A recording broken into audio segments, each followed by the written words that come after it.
Have a roll call, please? Call to order. Roll call. Brian Card, Here. Norm Ferrin, Present. Michael Huco, Here. John Sarantopoulos. Here. And Keith Thurlow. Here. Okay, seating of alternates. We have no alternates to seat, so it don't matter. Addendums? I hope not, because we got a full plate as it is. No, sir. Citizens' comments and items not subject to public hearing. Individuals' presentations not to exceed 3 minutes, limited to an aggregate of 21 minutes unless otherwise indicated by majority vote of the commission. Public comments can be emailed to publiccomment@killenlyct.gov or mailed to the Town of Killenly, 172 Main Street, Killenly, Connecticut, 06239. All public comments must be received prior to 2 p.m. the day of the meeting. Public comment received will be posted on the town's website, www.killenlyct.gov. As this is a hybrid meeting, citizens can participate in the citizens' participation by WebEx or in person.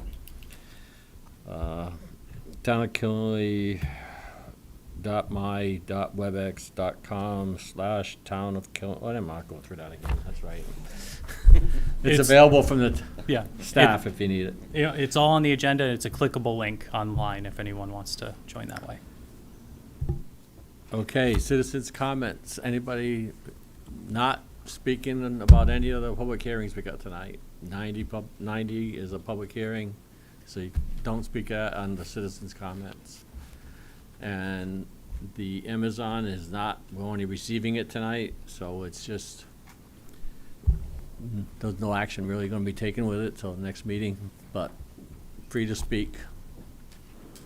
Name and address, please, and does that mean there is none? Okay.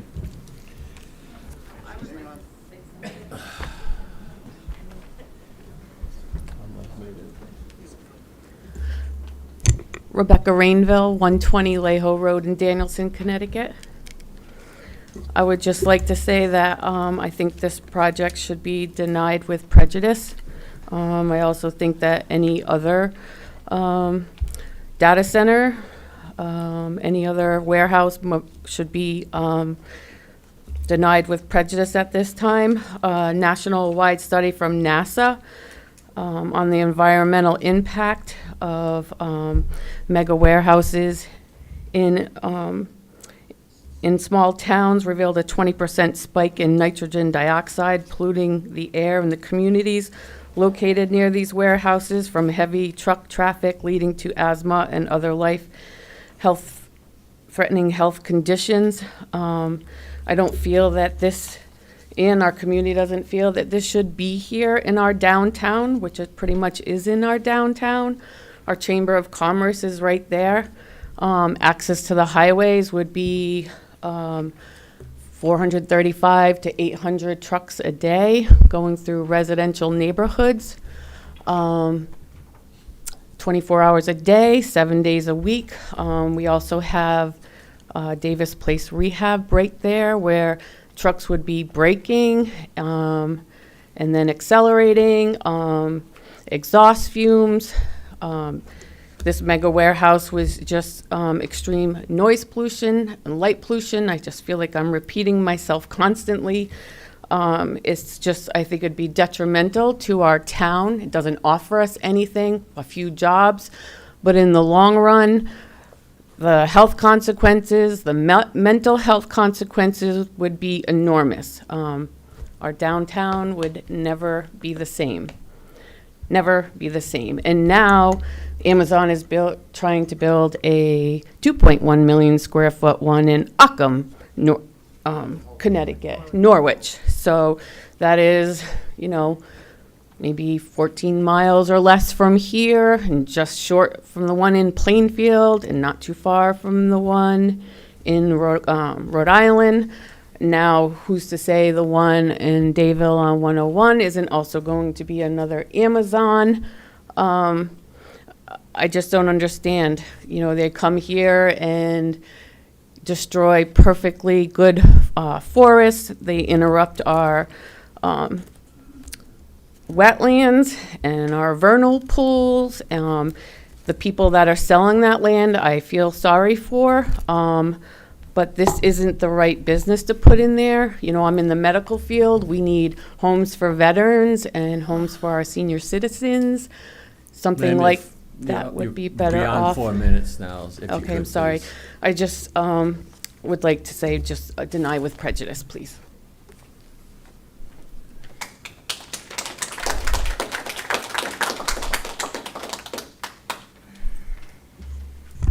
Hi, my name is Claudette Rogers, 294 Putnam Pike, and I'm just coming up here to start the night off on where I stand and where our community stands. And I got this nice shirt yesterday at the local wigwam, and it just said much about the way I feel right now. It says, we are indigenous. Indigenous is a mentality, a way of life. We respect, we honor, we love. We are spiritual beings, and we are warriors. Many of us both. We do not fight for revenge, but for love and peace. We fight for what is right. We don't want our land back. We understand that it is not our land. Please understand that it is not yours either. We cannot own it. Mother Earth is a gift from the Creator. We honor her in all her beauty. We are no greater than the winged ones, the four-legged beings, water beings, anything or anything. We stand together. We have been standing for years. We stand until our souls wear thin, until our feet grow deep into the soil. We stand true to our roots. We are the roots. We are the ancestors. They stand with us. Together we stand in solitary. We stand for each other, each tribe, each band, one tribe, one vibe. Indigenous is a way of being, a state of mind, a way of living. We stand hand to hand in unity. Not just tribal unity, but community. Unity has no color, no gender. We stand for us, Indigenous. I just know that we had the Redmond fight, and I thought that it was the right thing to do at the time, that we should keep our Redmond name. But once I heard all the Indigenous people say why this is offensive, and then we still push forward with keeping it in the town of Killingley.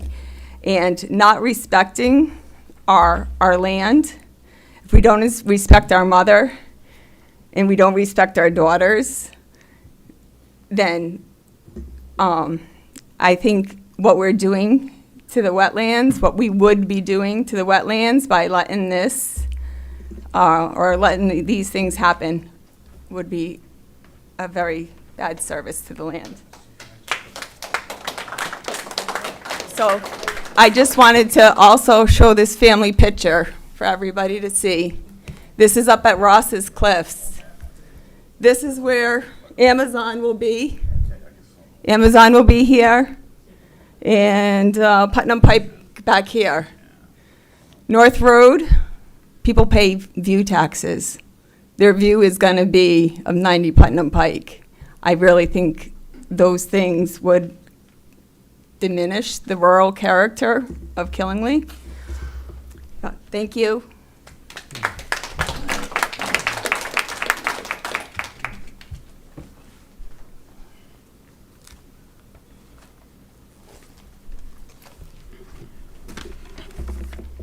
Good evening. Russ Daniels, 27 Sales Ave, Dayville. I've spoken here many times before. I've mentioned, nobody else has mentioned, forcing Amazon, should this monstrosity go through, to form a pool to reimburse all the homeowners in this immediate area of their home value declining, going right down the toilet. We're talking dozens and dozens of people between Broad Street and 395, and then on the other side of 395, Knox Avenue. These property values, people work hard all their lives to build something of their lives, to pay off their mortgages. And when they retire, they rely on their houses to help them in retirement. And when your property value goes down the toilet by a nameless, faceless corporation that doesn't give a damn about you, guess what? Let them form a pool held to be administered by an independent third party to reimburse the homeowners whose property values are going to go down the drain. I thought about all this the other day, and I realized something that I hadn't thought of before, and that is, if you people let this monstrosity go through, the people are going to avoid this area like the plague. Who wants to get stuck behind 400 to 600 tractor trailers in this immediate area every day? Are you kidding me? So you know what's going to happen? Downtown Danielson, Main Street. There's a lot of nice businesses starting to sprout up there, if you haven't noticed. There's a really nice bakery down there that just opened. These businesses are going to go, they're getting by, holding on by their fingernails. They're going to go right down the toilet. You're going to destroy downtown Danielson, and it's going to eventually become a slum. Something to think about.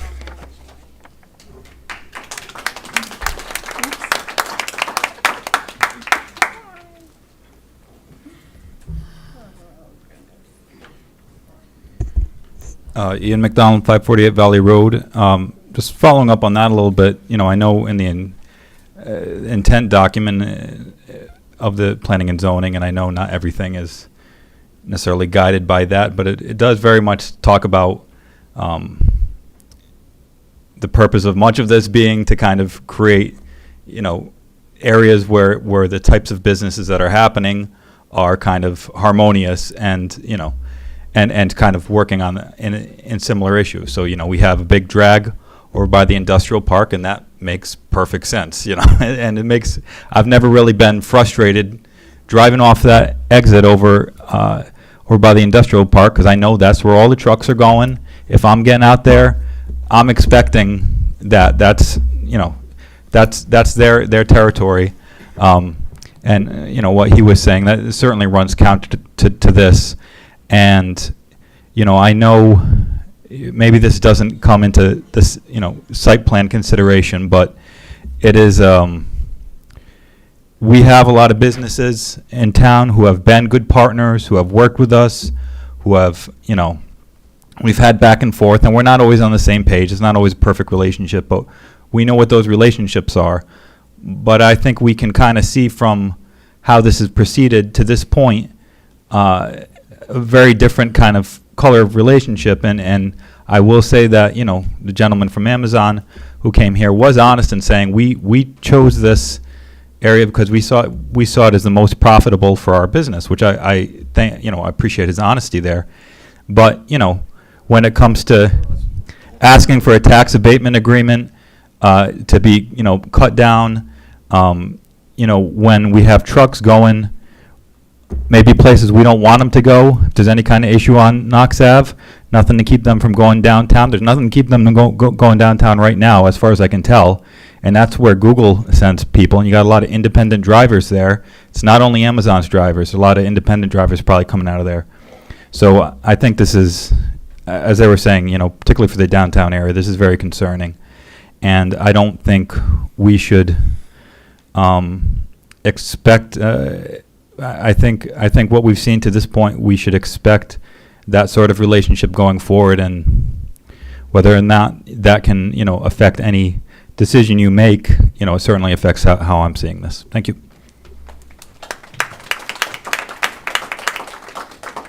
Anybody else?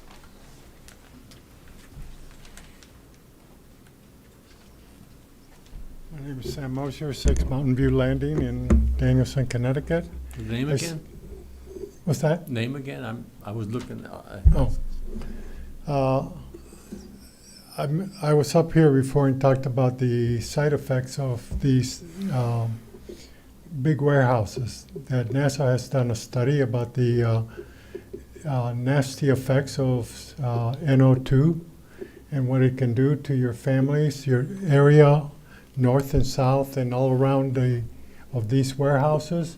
I don't know if any of you have read that report. Has anybody? Put your hand up if you have. So you have not dealt with the health side effects of this warehouse that they're trying to put in. My concern is that you have children, you have older people that will be affected by a 20% rise in NO2, and this is constant. You have not set up any monitoring that these people here will monitor the air condition. I see nothing of that. You have not addressed that. How can you proceed without addressing something like that, which will affect the health of every child, every adult, and every senior citizen, like you guys, that is downwind from that factory? And you can anybody tell me you've addressed that? Raise your hand if you have. You addressed it? Have you addressed that health issue? Keep going. You only got a minute or two left. Okay. That's all I want to say. Thank you very much. Joanne, what was the name? Sam Mosier, M-O-S-I-E-R. Mosier. Yes.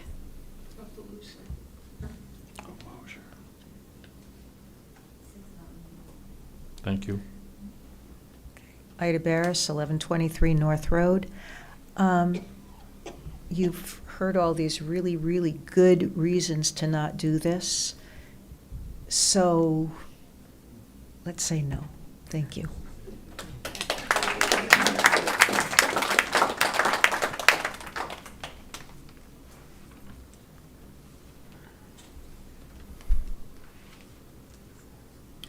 Good evening, everyone. It's nice to see that Killenly still has a fight left in him. I was here for the last big one we had.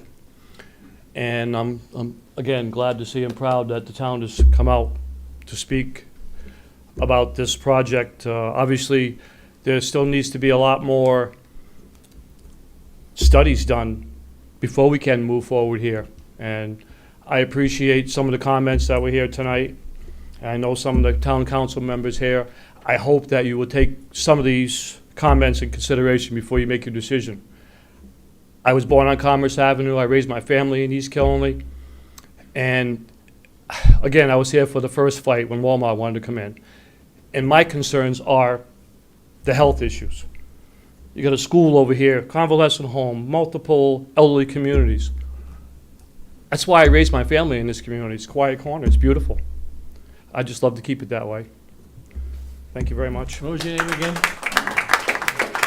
Excuse me. Alvin Corey, And the address? 312 Cranberry Bog Road, I'm sorry. Thank you. Anybody else? Okay. All right, special permit application number 261368, Killenly One LLC, 90 Putnam Pike, GIS map 89, lot 22, 54 acres, general commercial. The project proposes 2 new distribution buildings totaling 67,000 square feet, with associated loading bays, trailer parking spaces, employee parking, access drives, stormwater management systems, retaining walls, septic, et cetera, et cetera. Continued from July 20th. Thank you, Mr. Chairman. My name is John Nuff. I'm an attorney with an address of 42 Cherry Street on behalf of the applicants. There before you in person is Kevin Soley, the professional engineer for the project. We have, as you know, as you will recall from July, we were doing our best to have responses to everything back before this evening, and we want to be able to provide to the commission as comprehensive of a response as we can. So Kevin is going to review everything that he's been able to, and he and his team have been able to accomplish so far.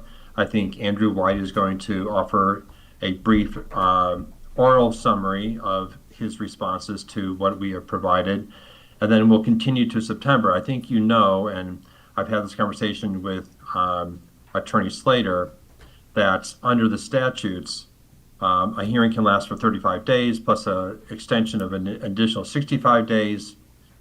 Those time limits are for the protection of the applicant. And so there's nothing to stop the commission from continuing the hearing beyond this evening so that we can respond in full to the very thorough review and comment letter by Ty and Bond. And so I don't know if you want to hear from staff or hear from Attorney Slater, but I think there's agreement that there's nothing to preclude you from continuing the hearing, and that's the basis on which we would prefer to go forward, and then have all our responses back for everyone's review in time for the September meeting.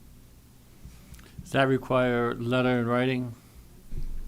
Yeah, I'm happy to provide whatever extension that you need, but yes, I will provide that in writing. Yeah, ideally, we would get a copy of that in writing. Can we accept that? I mean, he's not here, so can he accept it from the? Yep, but I would imagine through the engineer, we could get something in writing before the close of tonight. And then we do have Attorney Slater on as well, if you want to hear from legal.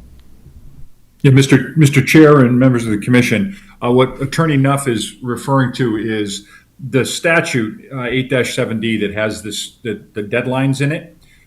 There's case law that said that if this legislature doesn't attach a consequence to missing the deadline, then the deadline is directory, not mandatory. So with a site plan and with a subdivision or a subdivision, if you miss the deadline, the statute gives an automatic approval. But with a special permit, there is no automatic approval, so you're safe that way. But and you'll be doubly safe if the applicant agrees to it, and we do recommend that you get that in writing, request the extension, because a person can't ask for something from a commission and then turn around and challenge it. So it's perfectly permissible, and we do recommend that you get it in writing, the request for the continuance.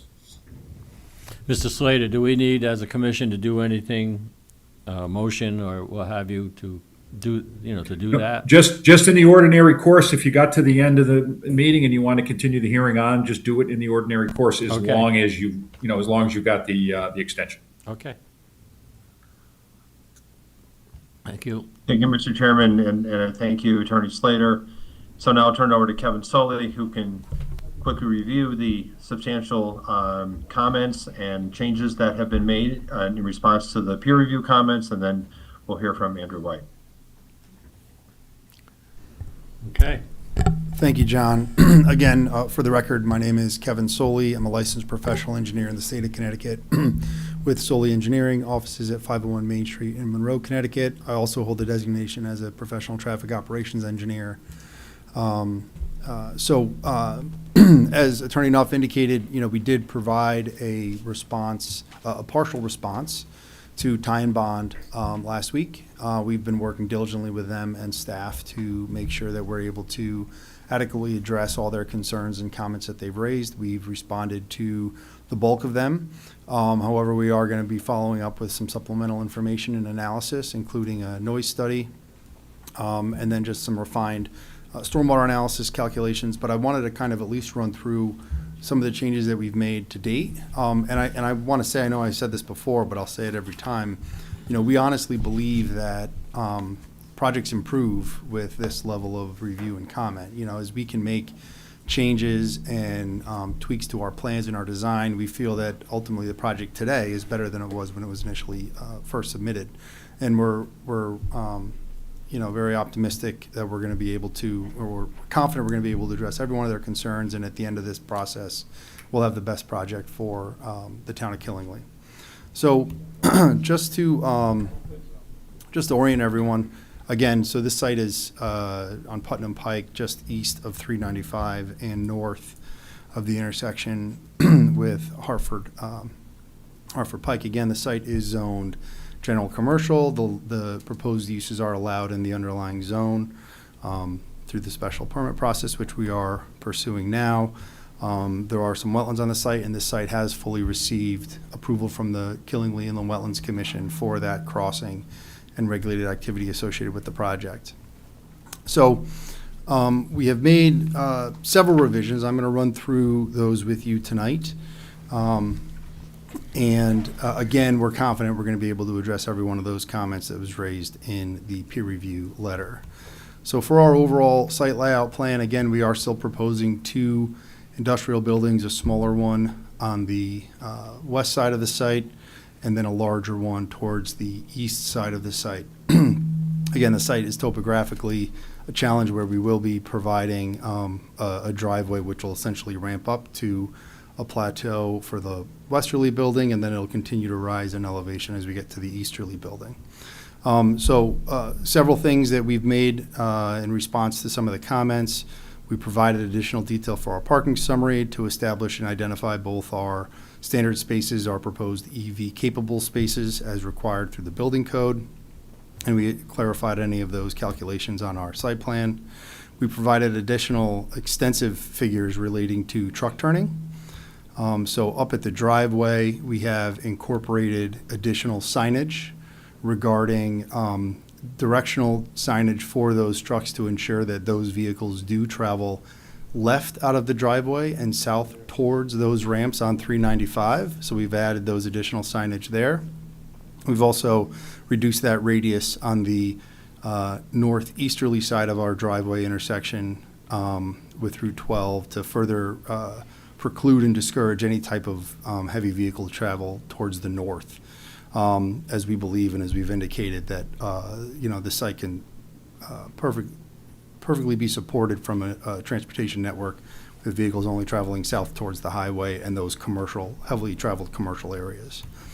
Up as you continue to the distribution center number 2 on the east, there were some comments regarding some of our striping. We have provided additional pavement markings to maintain those conventional lanes and provided additional striping for shoulders, which is in full compliance with the MUTCD Manual for Uniform Traffic Control Devices and widely accepted by Connecticut Department of Transportation.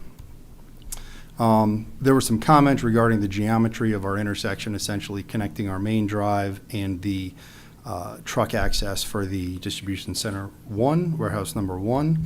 So we did create some geometric modifications there to better tee that up so it's more of a consistent T intersection with stop bars and controls. We added some additional pavement markings on our site plan just in response to peer review comments to show the directional travel through there. And we've also made some modifications to some of our parking layouts to ensure that there's adequate room for any and all employees who would be parked there, as well as some of the tractor trailer movements as well, which I'm going to show you in a second. So we added additional truck turning maneuvers and figures and maneuverability area for both buildings.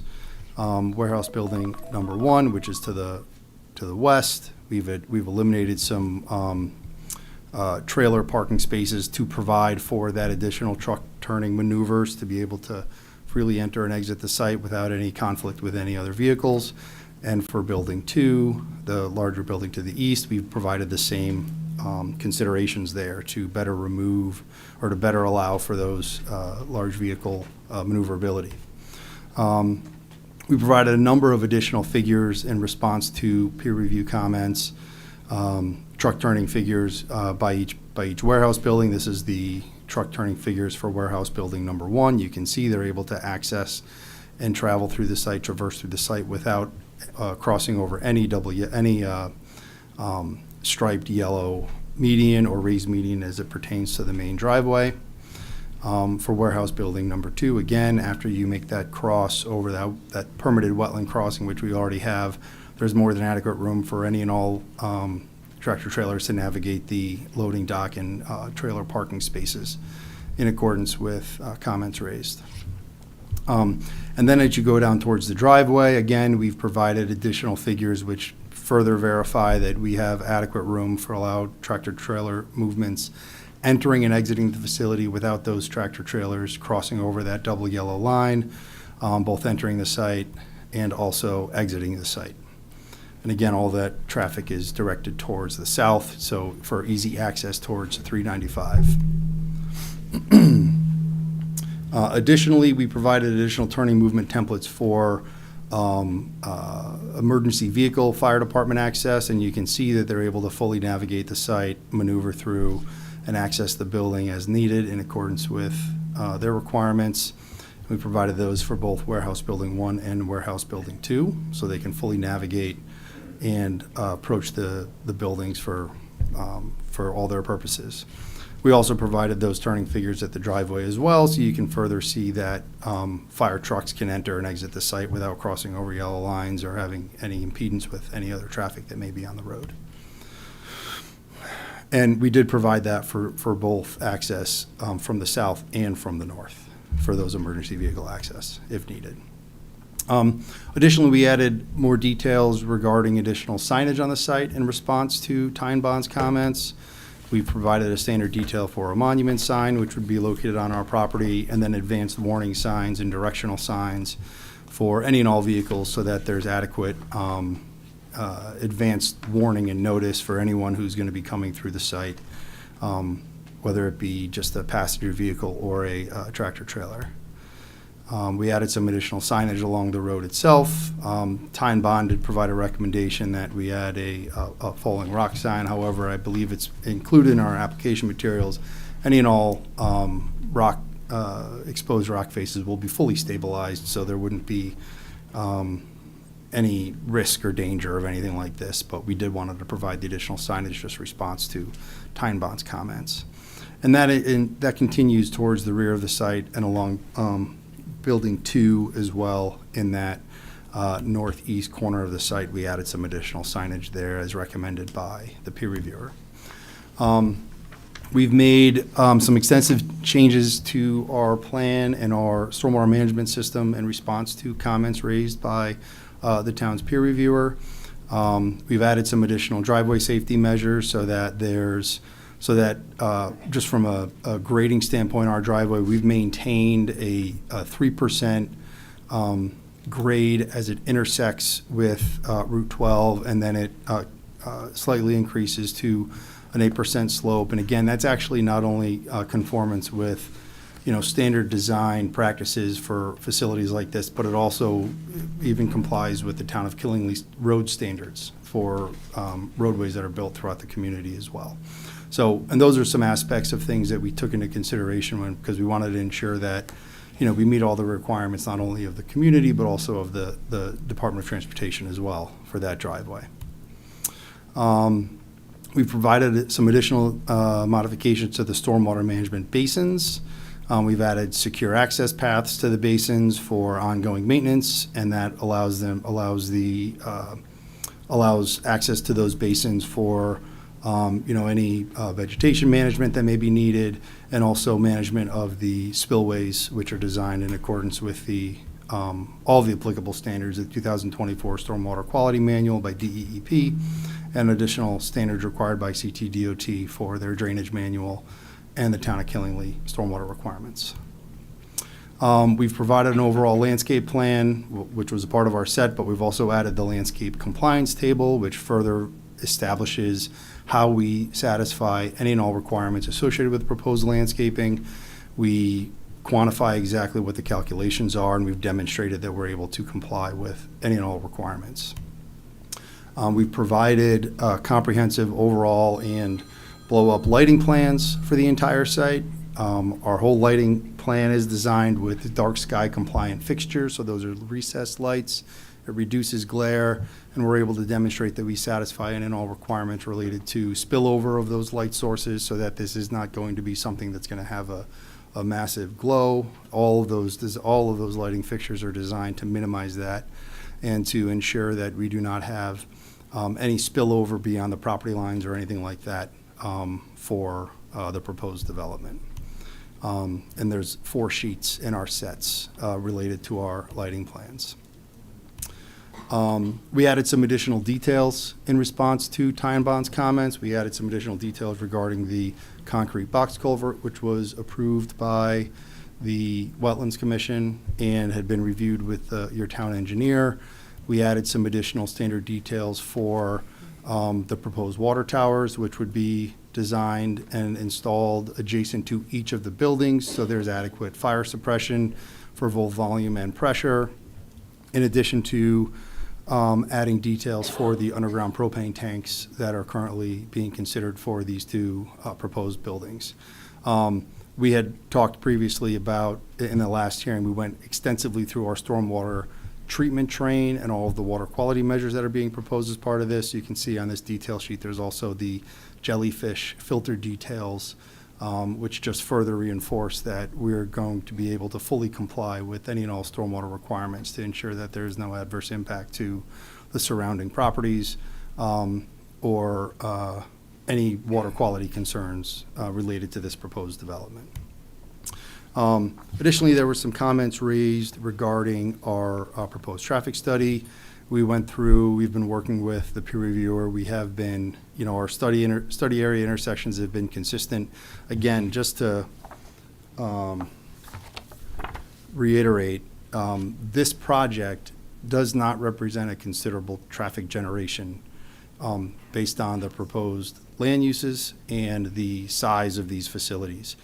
Warehouse number 1, the building to the west, anticipated to generate a total of 36 trips in the morning peak hour, 36 trips in the afternoon peak hour, and then warehouse 2, 51 trips in the morning peak hour and 55 trips in the afternoon peak hour. So this total development is only anticipated to generate 87 trips in the morning, 61 entering, 26 leaving, and 91 trips in the afternoon, 31 entering and 60 vehicles leaving. And again, just to kind of give that some consideration, even in those peak periods when we have 60 vehicles coming in the morning or 60 vehicles leaving in the afternoon, that's one vehicle a minute.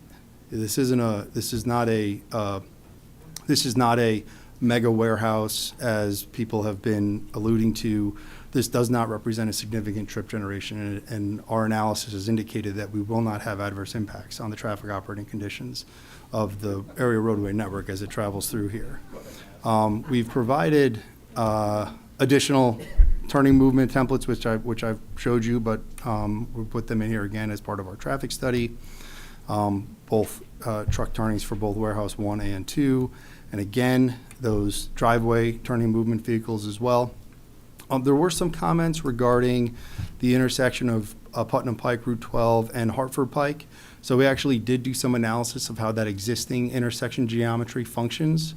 And one of the things that we will be proposing and pursuing with the Department of Transportation is a slight restriping of that area so that there is adequate room for any larger vehicles to navigate through here without creating any potential conflicts with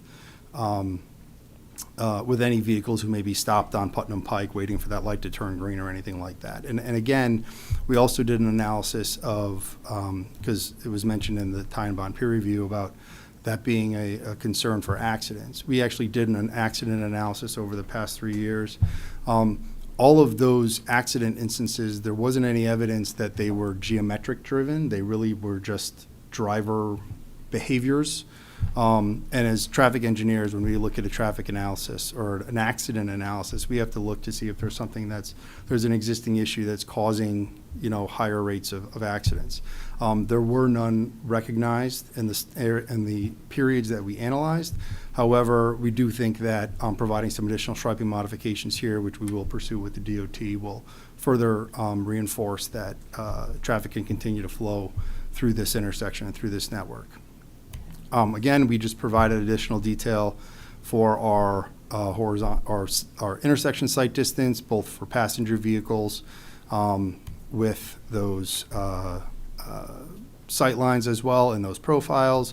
We also provided them for larger heavy vehicles, which will be using the driveway, and provided those vertical sections as well to demonstrate that we can fully comply with any and all requirements associated with site distance. And we would be pursuing all this with the Department of Transportation through an encroachment permit. So, in addition Excuse to... me, so that last page, can you go back? Sure.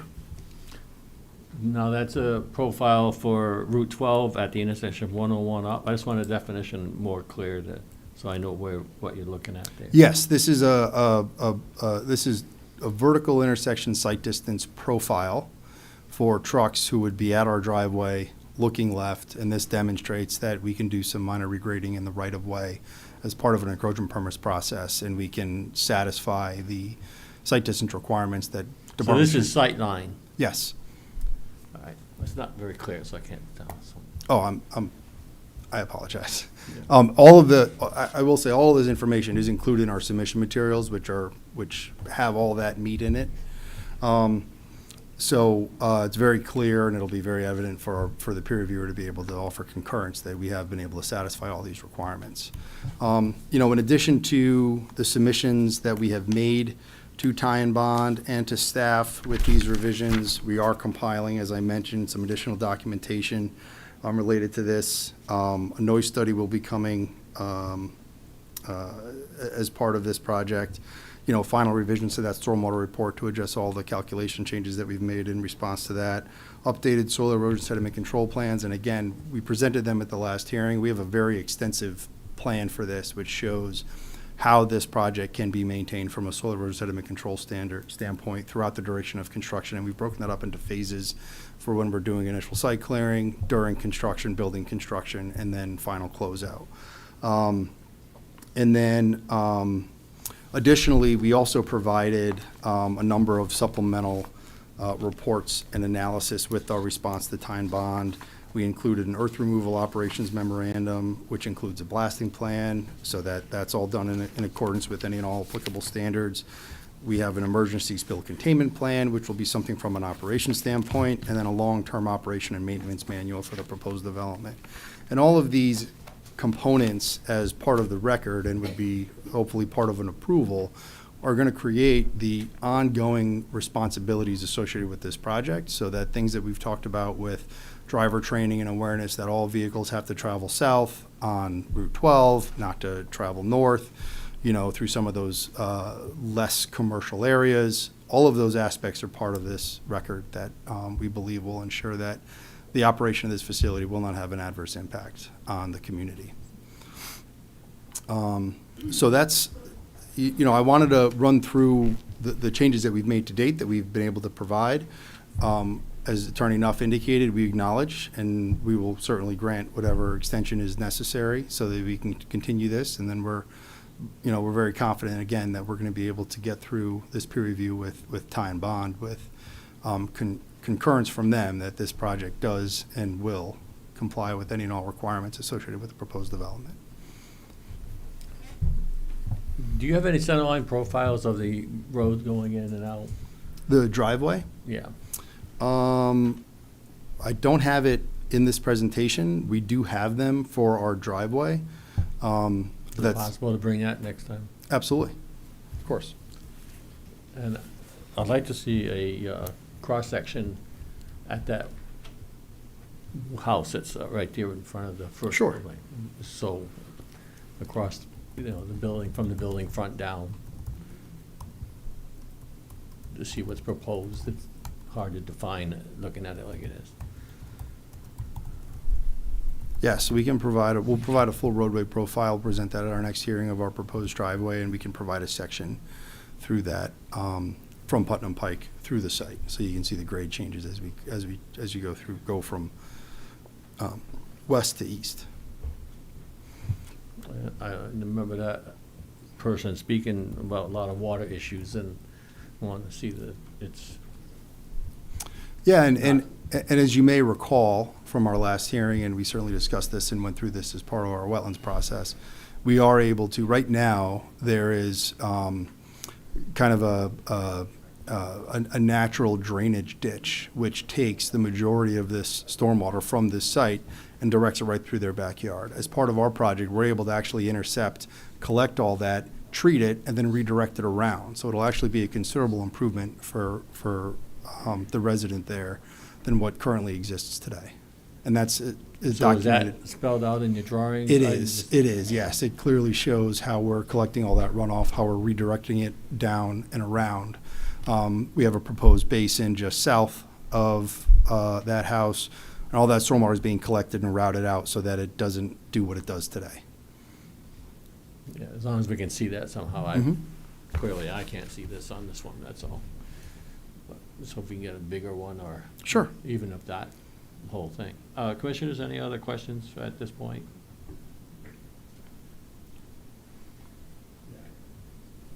I got a couple. Is there gonna be control gates on the property? Yes, we have gates identified in locations for all the warehouse operations. There are gates provided here for warehouse building number 2, and there are gates provided here for warehouse building number 1. What sheet are they on? They are on our site plan sheets, so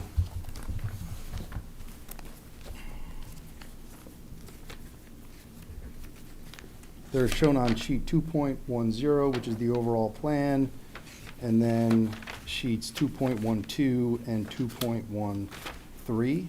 We also have details of those gates shown on our detail sheets. I'll tell you which number. If you bear with me for one moment.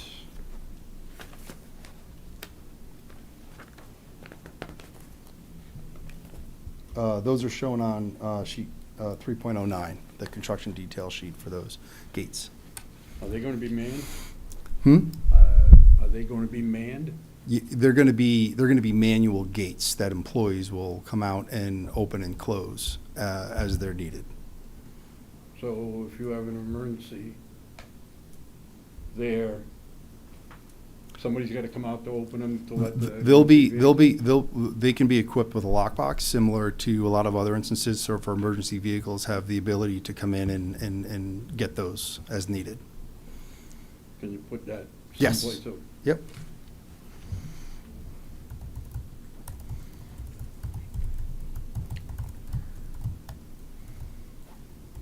The, down below, there's gonna be a generator, right?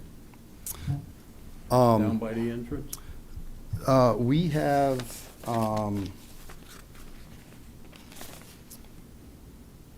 we have a mechanical building with a standby generator for the water infrastructure.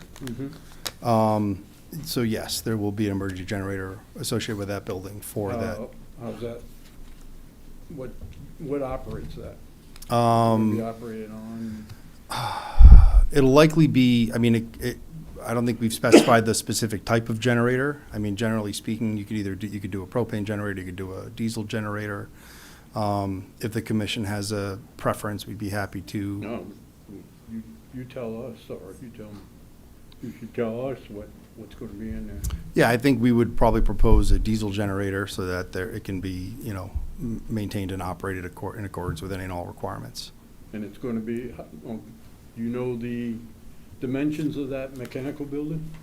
Yes, those dimensions are shown clearly on our site plan sheet 2.11. It's a 20 by 30 building. How high? It's shown on sheet 2.5, which are overall utility plan. It would be a single story, 12, maybe 12-foot high structure.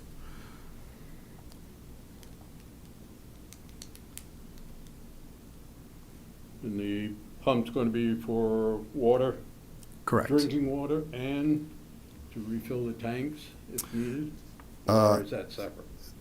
That would be for both. And again, those tanks are there really just for if an event of a fire, we need to make sure we have adequate volume and pressure. So those tanks provide additional pressure for those buildings, and they'll provide the additional volume needed.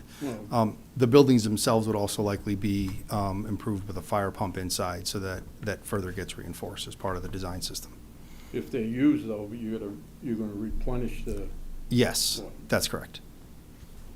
so is the generator gonna provide any power to the buildings if something? No, those buildings will be powered and connected into the same electric grid that'll be servicing the proposed And buildings. if you lose power, That's what the generator's for. so it will supply power Yes. if you lose power? Yes, it It'll will. be big enough to supply both buildings? No, it's not intended as an emergency generator for both buildings. Those buildings will be equipped where if something happened, they could bring a mobile generator to those buildings. If something happens and you gotta evacuate the buildings, there's no power to them. Well, like with any building where there's life, health, and safety measures and there's batteries, so that, like in this building, if, let's say, the generator wasn't working and the power went out, emergency lights would still come on. All those life, health, and safety measures as required are built into that system. And you know what I think it's page, or item number 6 about, on the tie bomb, about the pedestrian movement. Do you know what sheet that is on to show the sidewalks? So we did provide a comprehensive response to that comment. I'm just looking for our response letter.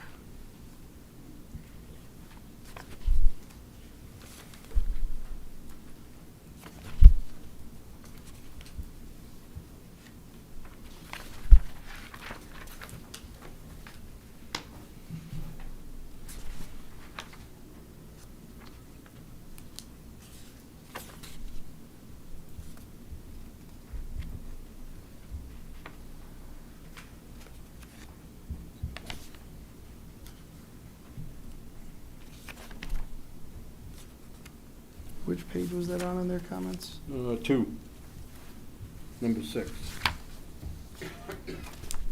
Here we go. Well, it says the sidewalk. It doesn't Yeah, say for the pedestrian size of the movement. sidewalk. Yep. So sidewalks are provided along the main entrances and employee parking areas of each building, which offer provisions for safe pedestrian movement within the site. These sidewalks and associated ADA compliant curb ramps are provided for all ADA spaces. Putnam Pike doesn't currently contain a sidewalk network within the project vicinity. So we didn't provide or propose any off-site sidewalk improvements. The absence of that proposed sidewalk is consistent with the existing pattern of development along the corridor, and the project's not anticipated to have a lot of pedestrian movements from the road. Do they show on your? Yes, site plan? those are all those And those pedestrian movements are shown on our site plan series, so Okay. 2.10 through 2.14. And the size of the sidewalk is shown on your site plan? Yes, they are, Okay. and they're all. Because it wasn't in there, so. They're all, yes, they're all shown, they're all detailed, and that is all in compliance with building code and ADA accessible code. I can check on that. That's all I got for now. Anybody else? Mike, John. Your mic. What do you mean by peak hours? So when we do a traffic analysis, we have to analyze the peak hour of the ambient street traffic where our vehicles will have the potential worst impact. So, and those are tied to the trip generation associated with the proposed use. So let's say if this was a different type of development, like a retail development, the peak hours for retail developments are usually during that afternoon peak period, rush hour between 5 and 6, and then Saturday mornings, a peak hour between 10 and 2. For this type of use, those peak hours are more the AM peak period between 7 and 9, and the PM peak period between, again, 4 and 6 or 4 and 7. So when we do our traffic analysis, what we do is we actually count an extended period, usually 2 to 3 hours. We figure out what's actually the biggest 15 minutes, and we extrapolate that to create what would be the peak hour of the ambient street traffic. We then take the worst case scenario of what our peak trip generation would be during that hour, layer that on top of the existing volumes in the road so that we can verify that in the worst case scenario, when the roadway is the busiest without our project and our trips could potentially be the highest, we analyze that period to make sure that we're not having an adverse impact on how the roadway operates. So you're referring to 1 hour in the morning during your peak period of 1 tractor trailer per minute. Well, that's the again, as traffic engineers, we have methodologies that we have to follow, which are. So what is the average, for example, in the morning period? It would be less than it would be far less than what the peak In is. 1 a minute? Yeah. It'd be far less than what the peak is. And do I have? Yeah, while you're looking, tell us what the afternoon is, too. What is, Sure, What is so- the average traffic going in there in the morning and in the afternoon? So, Because there's a school right down the road. Yep. You know, so in the morning, yeah. this project is anticipated to generate a total of 87 trips, 61 entering and 26 leaving the driveway during that morning peak period. The afternoon peak period, it's estimated to generate 91 trips, so 31 entering and 60 exiting in those peak periods. That's total. Total, yes. These developments do not generate, with the proposed land use, these do not generate significant traffic volumes. Because again, it's just a warehouse building. And as was testified previously, and it was reaffirmed in the peer review comments from Ty and Bond, there's been a lot of speculation, well, what if it's a different type of use? If a different type of use presents itself for one of these buildings, we have to come back before this commission and go back to the Department of Transportation to present what that use is and do a new traffic analysis. If there's a use that is anticipated to generate more trips, we have to do a new analysis. We'd have to come back to this commission, we'd have to come get a new special permit, we'd have to go back and modify our approvals with the DOT. And again, this project is also being reviewed by the Department of Transportation. This project meets, because of the square footage, it meets the criteria of being considered a major traffic generator. So the Office of State Traffic Administration through DOT is also reviewing this project, verifying our findings and verifying that we are not going to have an adverse impact on the roadway network, because their requirements are, if you do have an impact, you have to mitigate it. So if that means you have to widen a road or add a lane or do something else, we have to comply with those requirements, or we'll never get a permit to proceed with the project. So as I've said before, and I just want to reiterate, based on our anticipated use, this is what this project is going to generate from a traffic standpoint. If for some reason a different user is identified that may generate more trips, we have to come back and do a new study. We have to come back and get approval from this commission to put in any other use that isn't what we've identified here in our study.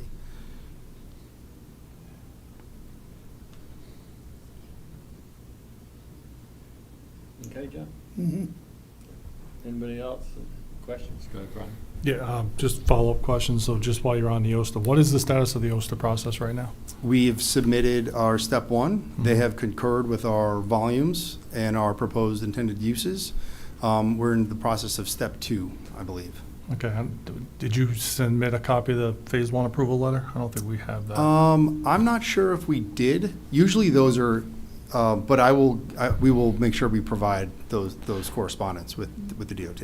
Yeah, if you for your can. record. Yeah, and then second part of that is on page 3, you talk about the review of the DOT encroachment permits in the OSTA process regarding the stormwater plan, traffic impact assessments, supplemental drainage. Yes. Are those in the updated traffic impact analysis, or that's a separate report you submitted those? The supplemental drainage analysis that we did was something that we did with them as part of their step two process. Yep. Because obviously they're called OSTA Traffic Administration, but a lot of it's drainage analysis through their state facilities. So we did provide it to them. We provided it to the town as part of our, I believe, both wetlands and planning and zoning process, and we've provided it to Ty and Bond as well.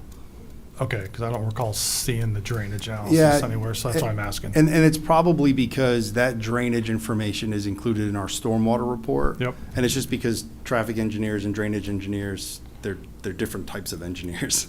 So our traffic impact analysis and the associated reports usually don't touch on drainage. That's handled in a separate document. Yep. Can you make sure we have the one that's been submitted? Because Of I know course. there's a question Time Bond had, but it's also a concern residents have regarding flooding on that street. Yes, and I An know we issue, so- provided it, but we'll Just, provide or at least evidence point of out where it is in the Yep. comment letter so we know where to find it.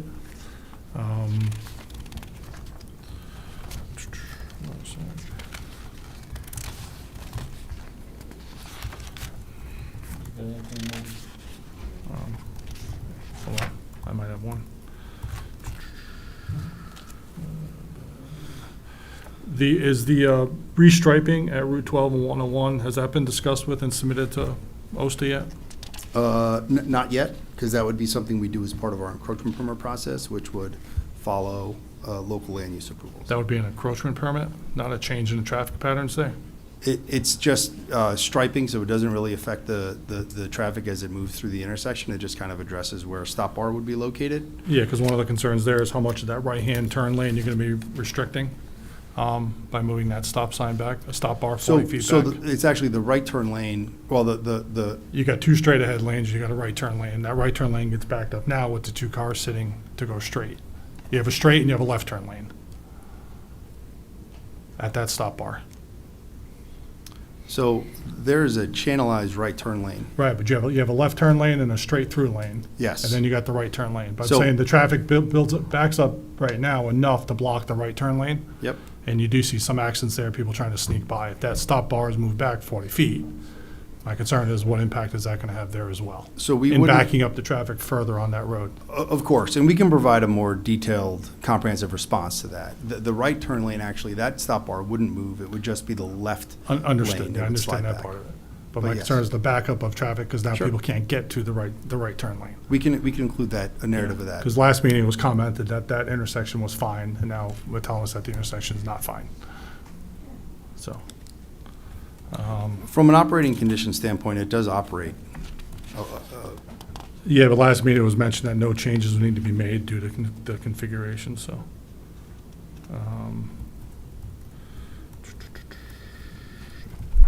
You mentioned you did a crash impact analysis? Yes. Is that in the updated report? Yes, it is. Okay, thank you.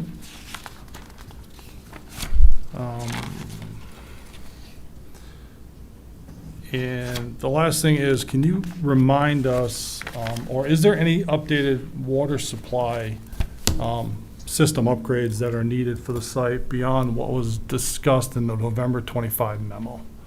Because there was a bunch of maybes in there and might have to do's, but I didn't remember seeing anything following up regarding additional system improvements. Well, so we're obviously extending the water main to our site.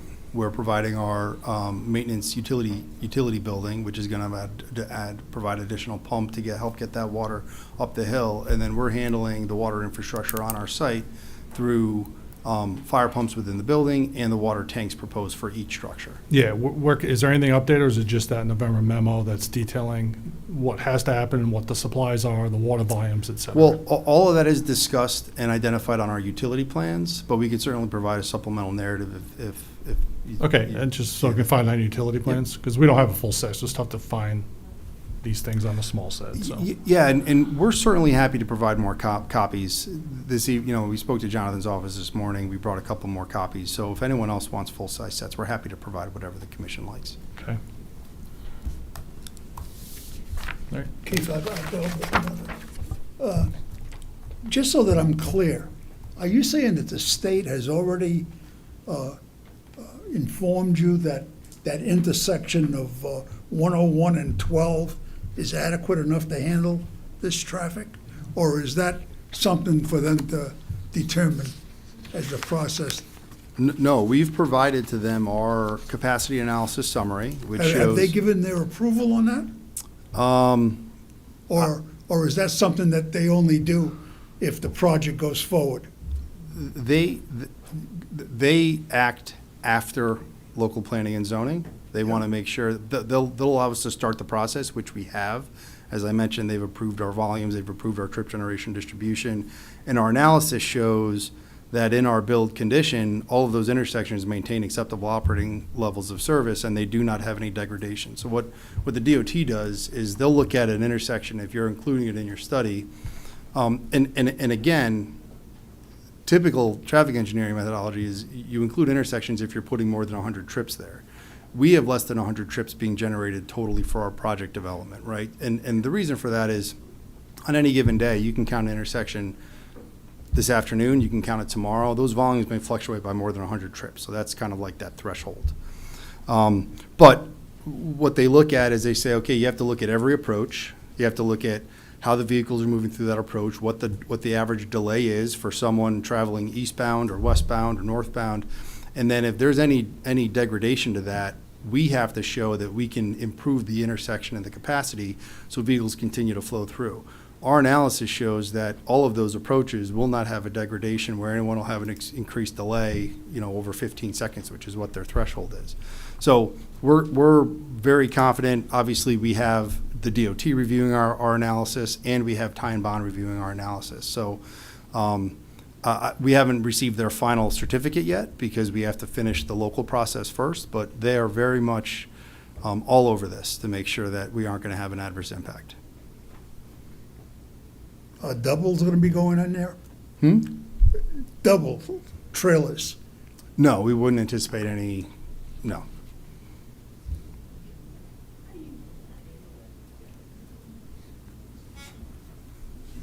Anything else at this point, commissioners?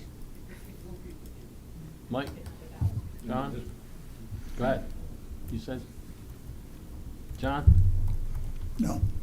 Brian? Just one more question on your traffic analysis. How does it account for your hours of operation and shift changes?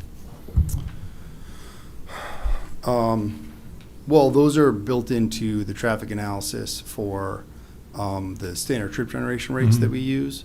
And I think as part of our O&M, we can dictate when those shift changes can happen so that they will not happen at a peak hour when the school is letting out and things like that. And those are things that we can build into our operations manual that go along with the properties as part of the special exception permit.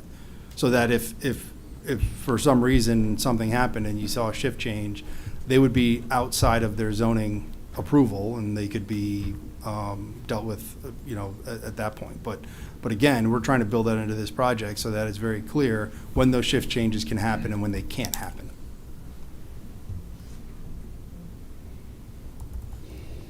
Okay. Well, Yeah, so, didn't you say that the peak morning traffic hour would be 7 to 9?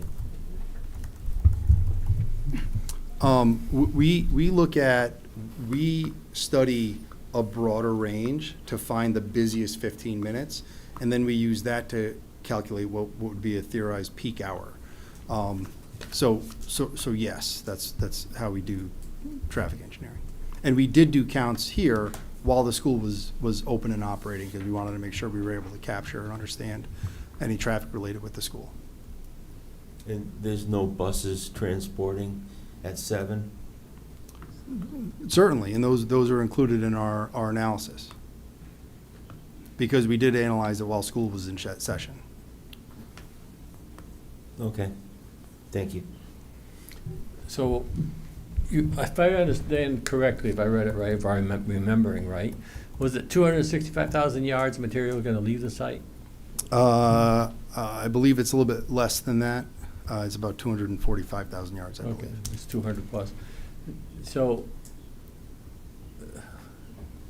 at some point, the discussion is, will it end up in Killingly someplace? So that will likely end up, and I believe it's included in our earthwork narrative, which was submitted. Those vehicles will be directed to go south on 12 and take that wherever they're going via the highway. We don't want to introduce any of that construction traffic through any neighborhoods or anything like that. My concern's more about where it's going. I mean, if it's going to a processing plant, then it's legit, there's no issue. If it's going to John Doe's yard, there's limitations on how many yards. I think it's 1,000 yards per a person can take, and I'm sure people are looking for fill or something. And that will need zoning permits for that, is my point. So if it's going within town, that just presents another issue. If it's going out of town, it's none of my business. Well, I certainly think it's reasonable to include a condition of approval for this commission to consider to say that, export from this site shall not be permitted to go to any individual residence in Killingly. And all of this will be very heavily managed so that the destinations for any outgoing, earth materials will be managed and known where it goes. So that can certainly be something that that we can include as part of a condition. I just think that's a point, yeah. Yeah, and I think that's a reasonable condition to put on there, and it's reasonable to it could be reasonable to have this project, provide reports to staff on a regular basis on where the material is going. Okay, change the subject a little bit. Winter maintenance, would you anticipate that you would store salt or sands on the site someplace? Or would you have the contractors be going off and getting it and come back? No, I think with any, commercial development like this, those are managed through those snow removal contracts, and we would not anticipate to have, or have we designed anywhere where that can be stockpiled on site. We don't believe that would be, that isn't part of this application. We wouldn't propose to do that. Okay. All right, any other questions? Anybody from the staff? So just going back to that generator building, that building would be located in Aquifer, so that particular one. So just be cognizant of the tank size. Mhm. If you're doing the tank would have to be inside a structure, have 110% secondary containment, have obviously a covered roof, double wall with fill alarms. All piping would have to be above ground with its own containment. That would be playing into a condition from the Wetlands Commission in Yep. terms of going back for Exactly. regulated Yep. things. That's being diesel in particular. If it's propane, it's different. Yeah, I think we'd likely, given that, and considering that we're considering that we're contemplating propane for the other ones, I think that we can clarify our submission materials that will be a propane generator. Okay. Okay. Public want to speak for or against? One at a time, name, address, and Kathy LaFray, 28 Highview Drive, Dayville. I have two concerns. You're saying that the trucks will exit your buildings and go left. What's to say trucks will not get off at a Wagon crossing? Or I know there's something being built on that crossing. I believe it's a truck stop. Who's to say those trucks won't come down Route 12 from the north? Or get off at the Putnam Grove Street exit and come down to these buildings? Has anyone thought between these warehouses and the ones that are on Westcott Road, or the one big one on Westcott Road, did anybody think, and I don't know how advantageous or if it can be done, is if a ramp, like they have for airports, you have a specific ramp going to your building for just trucks, and it bypasses all of the traffic in the towns. I went to, this year, we had, Davis Park had concerts in the park. I don't know how many times sitting there, I saw tractor trailers going down Broad Street. I don't know how you're going to stop these Amazon trucks going down there, or any of these trucks coming down from Route 12 to bypass into some of these areas. I mean, the hierarchy is to eliminate hazards, and I was OSHA compliance director, and I know a lot of this is just causing a lot of, could potentially be hazards, especially with the traffic, yes, but I don't know if it can be done. If anybody thought about just a single ramp for the trucks on and off to go to these buildings. The highway's not that far from there. That's it. Thank you.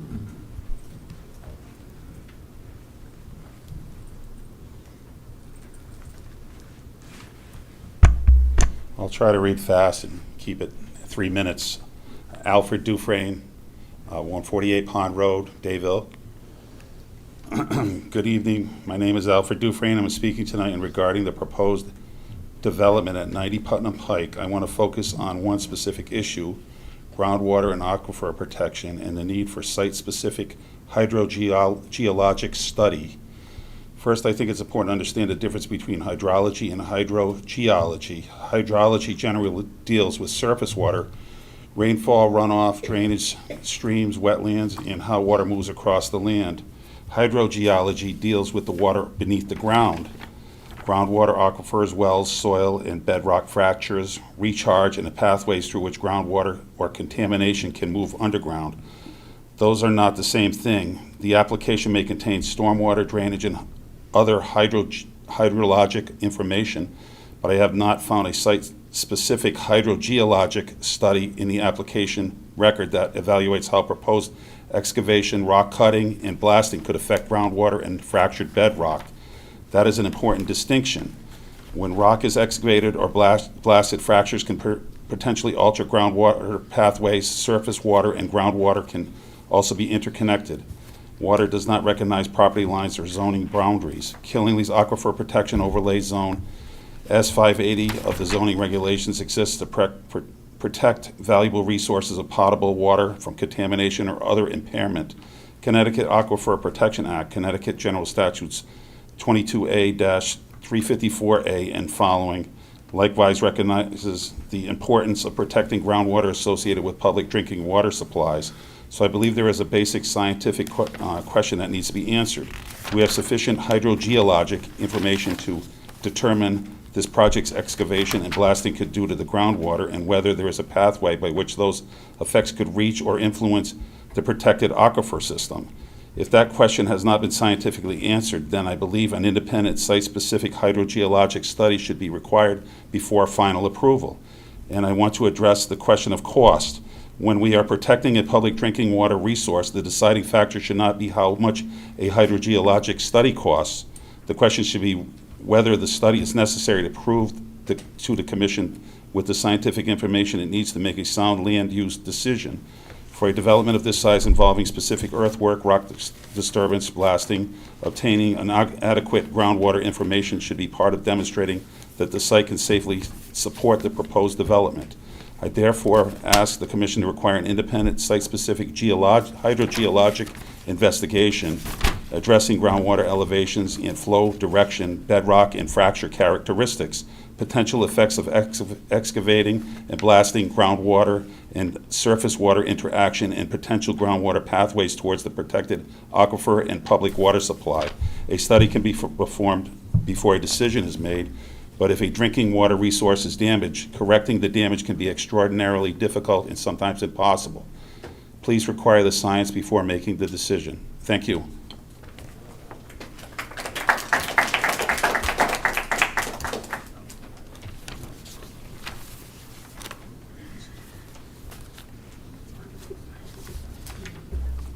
Russ Daniels, 27 Sales Ave, Dayville. I think Al Dufresne hit it right on the head. Nobody's mentioned the water quality. We're going to be doing a lot of, if this goes through, it's going to be like the high school. It's all ledge that goes from the high school south to 101. The high school had a tremendous amount of blasting. Fleet Construction of Smithfield, Rhode Island did that blasting. They did so much blasting and put them out of business. I know Peter Calcagni, who's the owner. They're in Smithfield, Rhode Island. I know him. I'm from Rhode Island. I used to do work for him. I helped build his house, extension on his house. The high school, if you recall, there was a tremendous amount of water coming down that driveway all the time. That's because the water table, for whatever reason, is extremely high there. And I would venture to guess it's going to be extremely high down this end of Route 12 as well. You mentioned the grade. 8%, what do you say, 8 degrees going into 3 degrees, I think, at the entrance to Route 12? Well, I can just easily, and this is a nightmare. I can easily imagine in the back of my head a bad winter storm, an ice storm, and one of these trucks weighs 80,000 pounds sliding down that driveway right across Route 12 and parlaying somebody and killing a bunch of people. That's easily imaginable. Also, Route 12 is not built for this type of traffic. Route 12 doesn't even have a shoulder to the road. Tractor trailer shouldn't be on this road, period. And the high school is just north of there. The school buses are going to be coming down Route 12, and in both directions. The town garage is directly across the street, and I worked in the town garage for a couple of years driving a van. We had 40 school buses, I think it was, and 10 vans. That's 50 vehicles right there, not to mention the number of 11 dump trucks the town DOT owns, not to mention all the various other equipment there. And right next door, we have Northeast Transit, a bus company with, I don't know, 24 buses or more.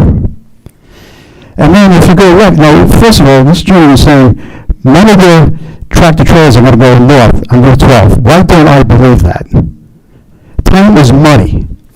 If they're going to delay themselves to accommodate us, they're going to start losing money. And believe me, that's not going to happen. They tell you this right now, but in reality, Do you think they're gonna really adhere to it? I don't.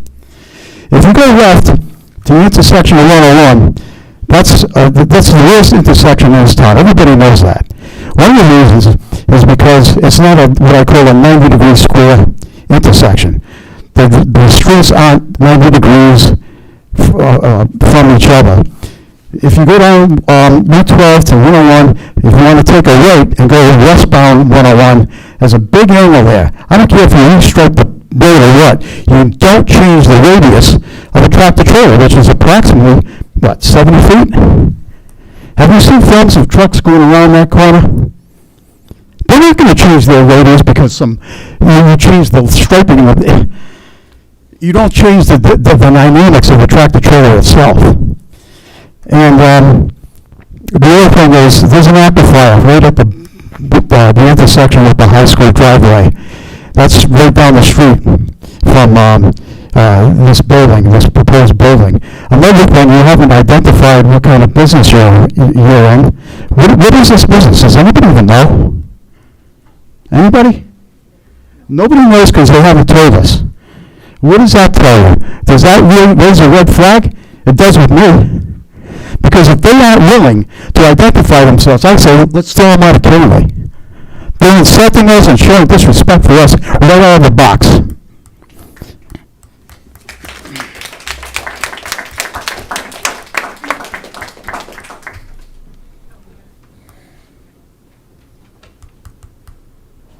Hi, I'm Alfred Alvarado. I just got one question for this gentleman. Speaking to Mike, please. How far from the high school is this building gonna be?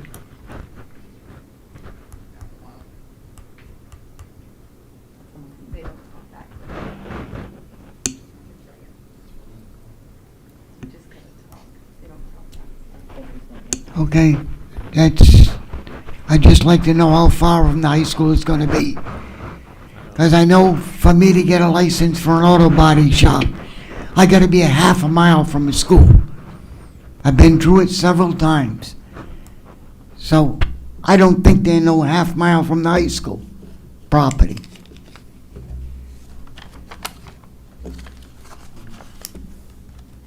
Mr. Chair, through you, I can answer. So on the road, it's just under a half mile, but if you're going direct property to property, it would be less than that, for sure, yes. I'm sure it is. Okay, that's it. Thank you. We don't want it.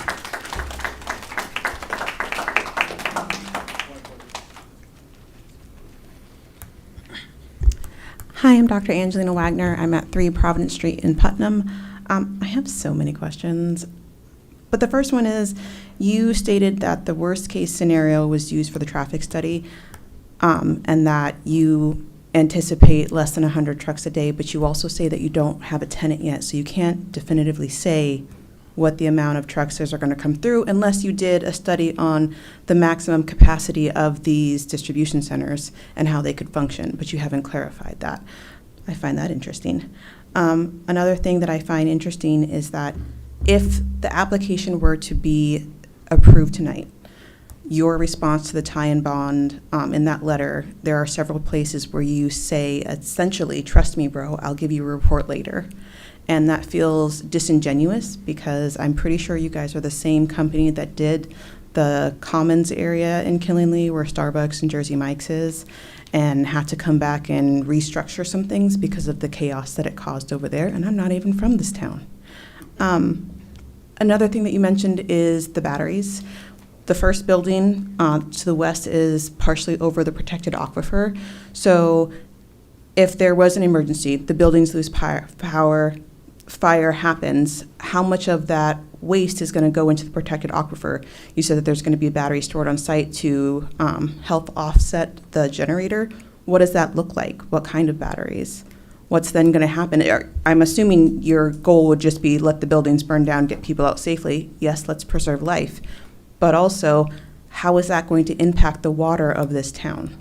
When we talk about traffic, my husband works in construction, so just the, no offense, but silly idea that you can write in there, don't bring any of this debris to local people, no one's going to listen to that. My husband's been in construction for most of his life. There is no construction worker that's going to be like, yep, you mentioned training for the drivers to know that they have to go in and out a certain way. Again, there's going to be probably thousands of drivers. Nobody's going to listen to that. They are going to take the path of least resistance for them to get there quickly because they're on a timeline. They're not going to take the extra time to go the routes that you want them to go. And they're right, there are no shoulders on Route 12. It is, to me, one of the most dangerous roads to drive down at night. So not knowing what business is going to be in this place occupying it, how do we know what the operational hours are going to be? Also, I know that there are sections of the letter from Ty and Bond that you responded to that you're going to do studies for, like noise pollution. Why hasn't that been done yet? Why would you wait till the last minute to say, oh yeah, we're going to do this, and then we will give it to you later supplementally, just trust that we'll bring it to you? Those are the bulk of my questions. I love this community. I love this town. I'm going to keep fighting for you guys. One last thing. Sorry, I just realized. The blasting report, the house right there, how is it going to affect that house? Because I know a lot of people in the past have brought up the school and blasting over there, and how is this going to affect the solar fields for the school? But that specific house, how is it going to affect that specific house with how much yardage you want to bring out of there, knowing that all of that is ledge? That's it. Thank you.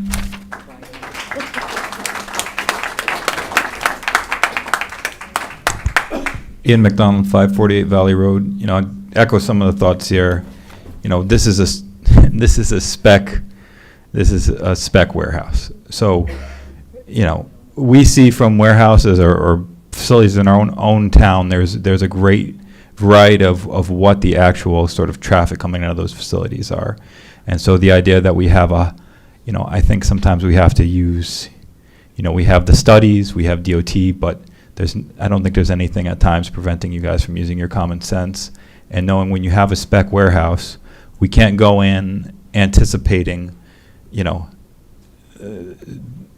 the lowest or even just moderate, because then we're really setting ourselves up for a problem here. I think we have to, if the applicant wants to name, or if there is, I don't believe there is anybody, for this facility at that time. If there was, we can have that high level of confidence about what the traffic's going to be like. But I think it has to be within that range, and I think we have to assume the responsible conservative thing here is to assume a higher range of traffic coming out of there. What the gentleman said about the 8% grade, we got some heavy trucks coming out here with all that rock and 245,000 tons and 8-foot grade into there, and what was said about it, hitting somebody if we get some bad conditions there. One of the main people going up there is our school kids. And so this is no joke. I'm not trying to be melodramatic here, but this is just a reality. And we can anticipate, as Angelina was saying, that everybody is going to be well trained and everything else, but we know that's not always how it goes, and time is money. And we have to be. That's why putting something on this significant grade, taking all this material out, and the fact that this is not going to create adverse traffic impacts. I don't know how you can say that. I really don't know how you can say that. And that just seems like on its face, given what that intersection is already, that's baffles me. But I'll leave it at that. Thanks.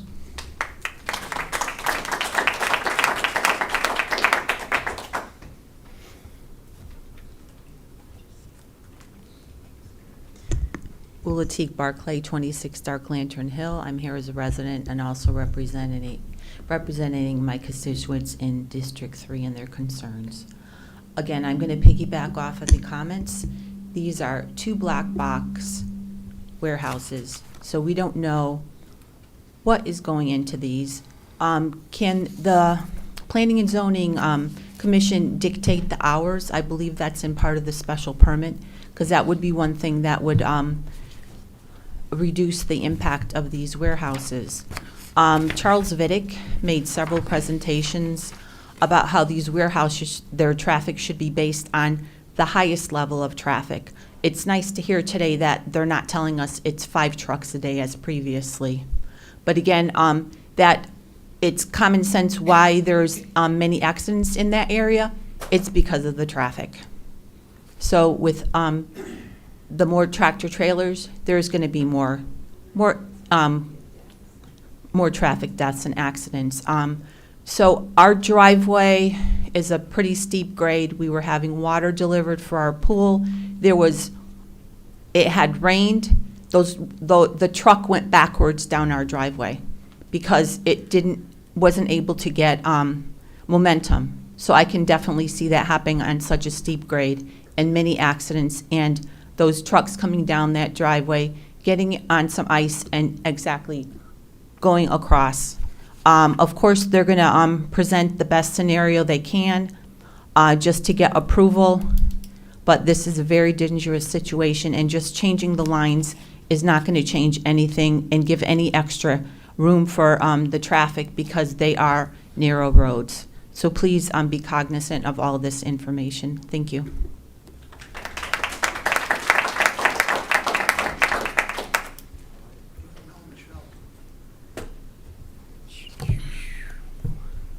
Michelle Murphy, 325 Breakneck Hill Road.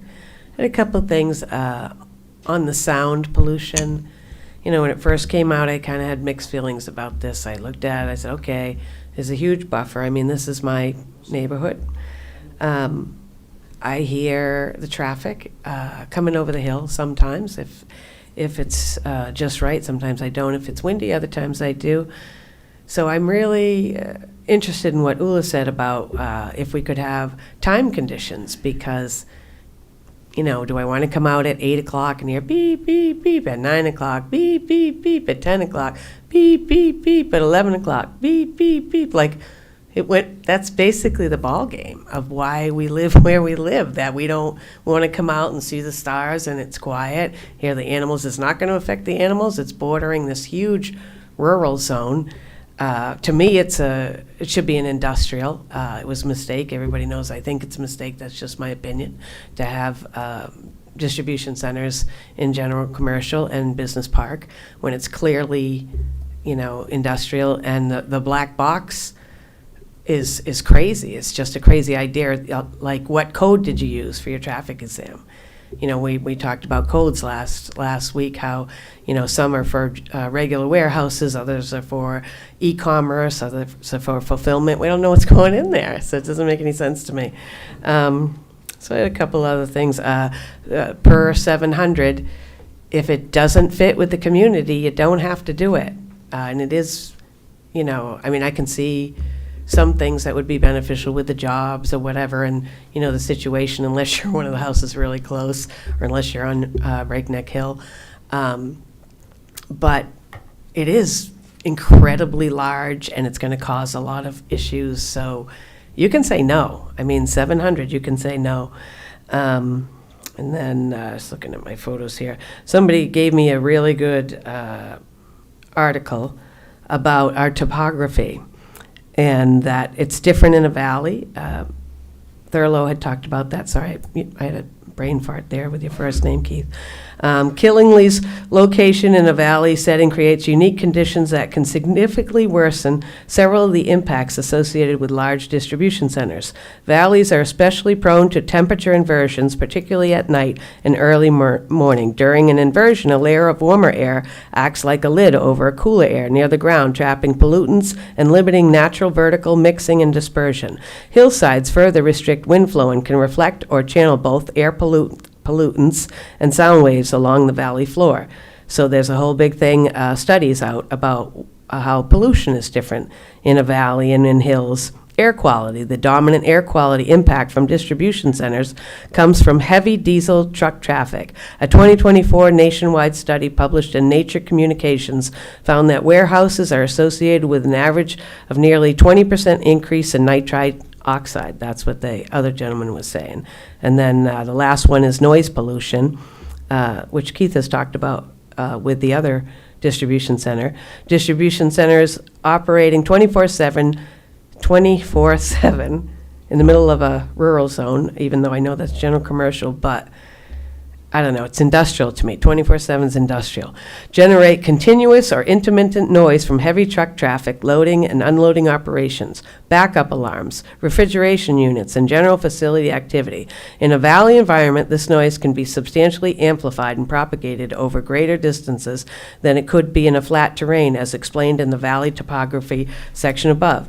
Research links include chronic environmental noise exposure to sleep disturbance, hypertension, increased risk of cardiovascular disease and heart attacks, with nighttime noise showing particularly strong associations. You know, and that's just us as people. You can't tell me it's not going to affect all of that rural natural animals and wildlife around there. So those are my thinking. Thanks.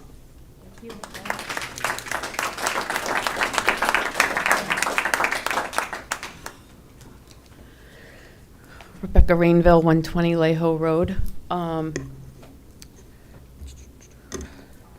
So before I got in the medical field, my husband, Chris, and I had a trucking company for 8 years, commercial for 8 states, and employees in also wasn't tractor trailer trucks, but it was commercial trucks, 27-foot long.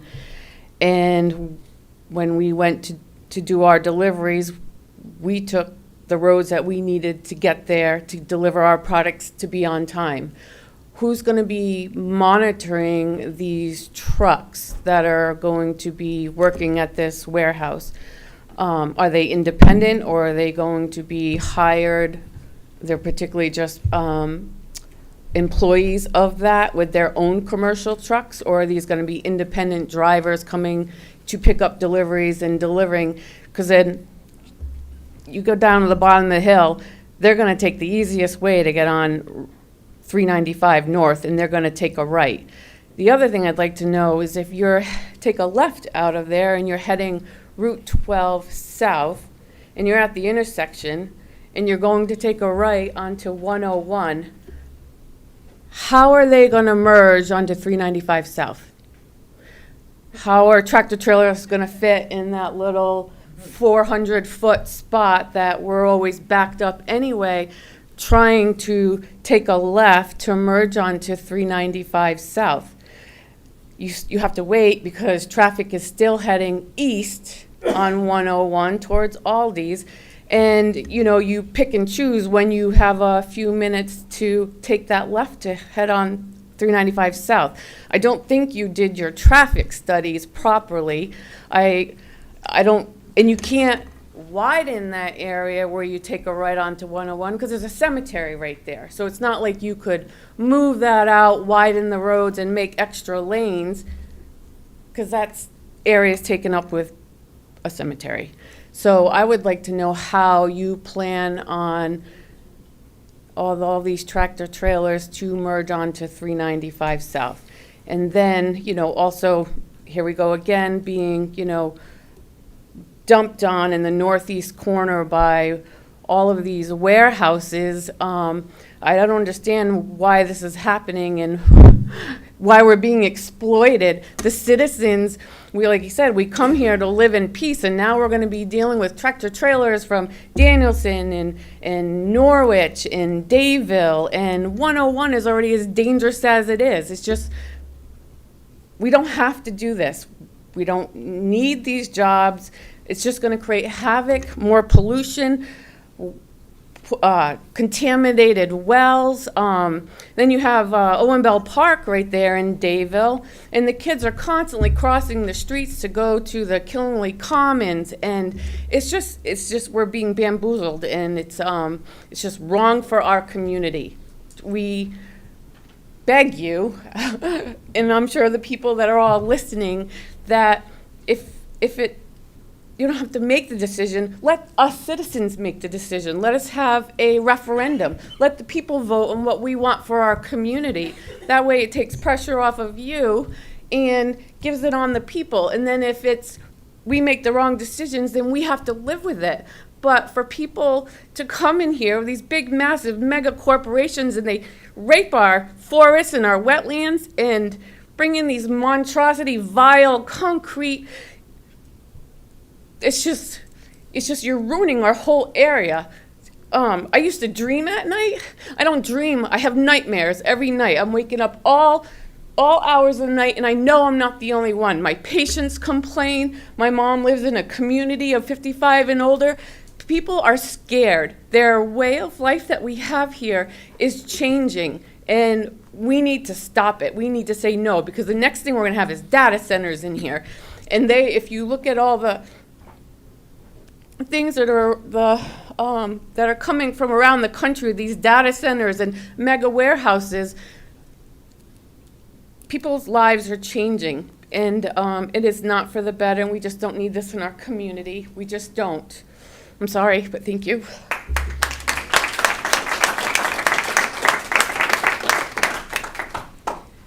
Ida Barris, 1123 North Road. Wow, what really good comments everybody gave. Thank you, everybody. And I haven't heard anybody come up and say, yay, let's do this. And this is a really nice opportunity for all of you, and with all of our voices, to save our community, our way of life. I mean, you hear these folks coming up, and they're so impassioned, and it really does matter. This is our home. We like to keep our children are here. For some of us, we're lucky enough to have our grandchildren here, and we'd just like it to be a safe place. And not just a safe place, but a lovely place. And this is a great opportunity to save the community and just say no. Thank you.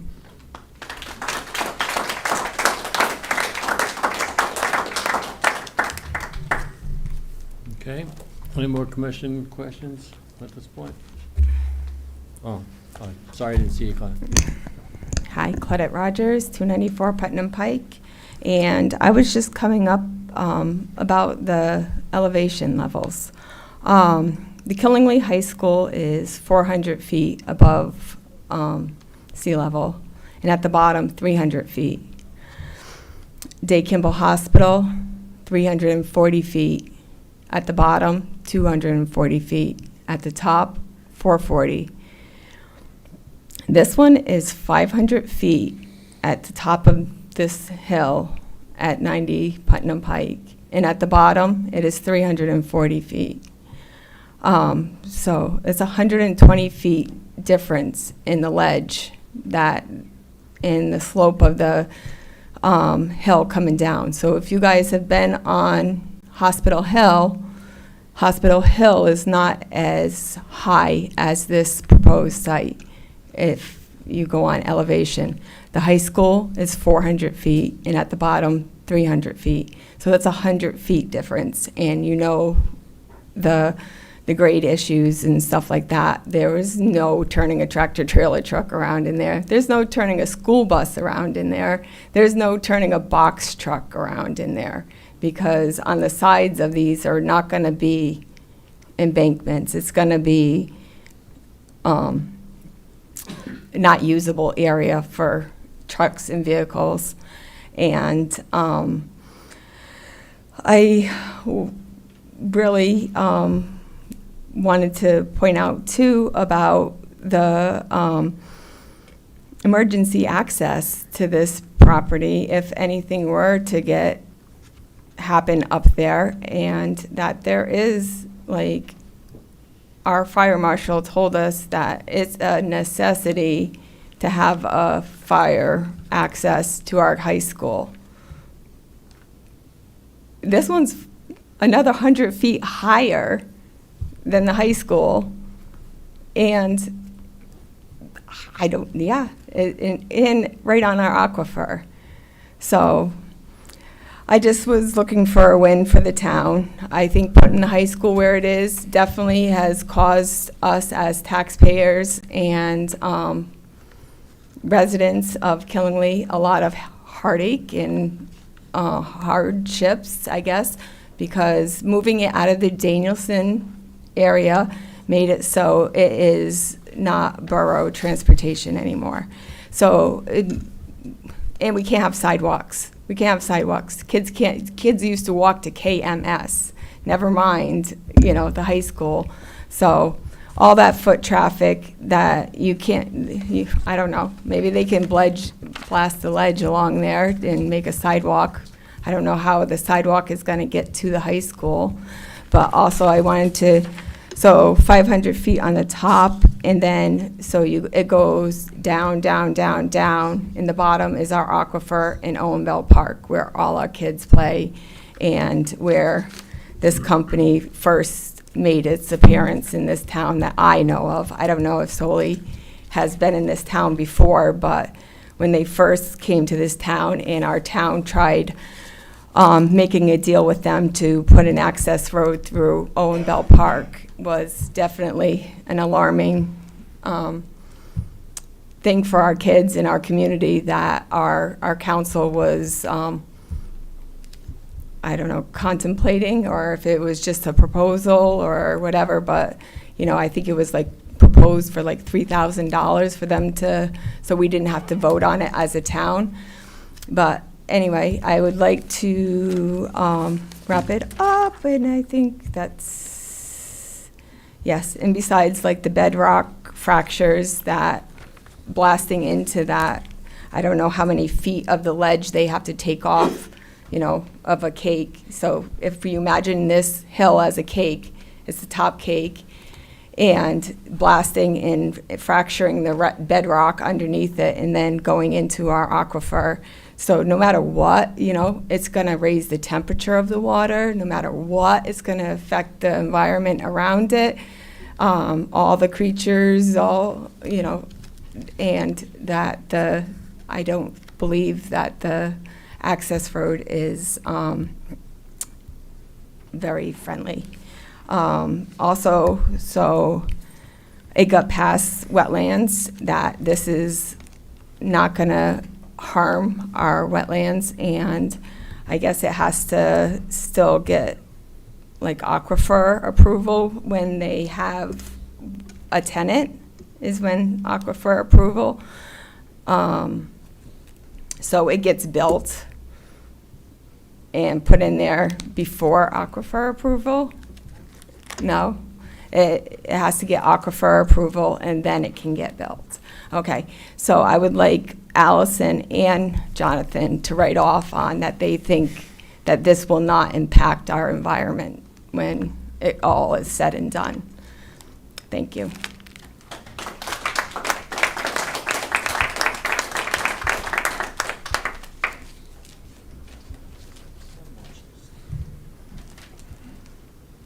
My name is Sam Mosier, and I live at 6 Mountain View Landing. Again, my subject is air quality. So far, in all the meetings I've attended, there's no requirement to monitor the air quality in any of this. This young man here hasn't mentioned anything about air quality. How are you going to measure the air quality before and after this monstrosity is built? Is there any requirement from you guys to measure the air quality?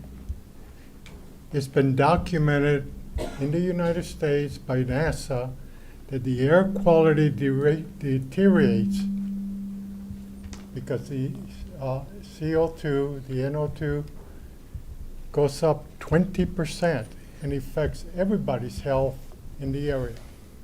Right now, we don't have anything that I've heard that will monitor before the unit is built and after the unit is built, and put a control about the air quality that's generated after these companies come in with how many trucks?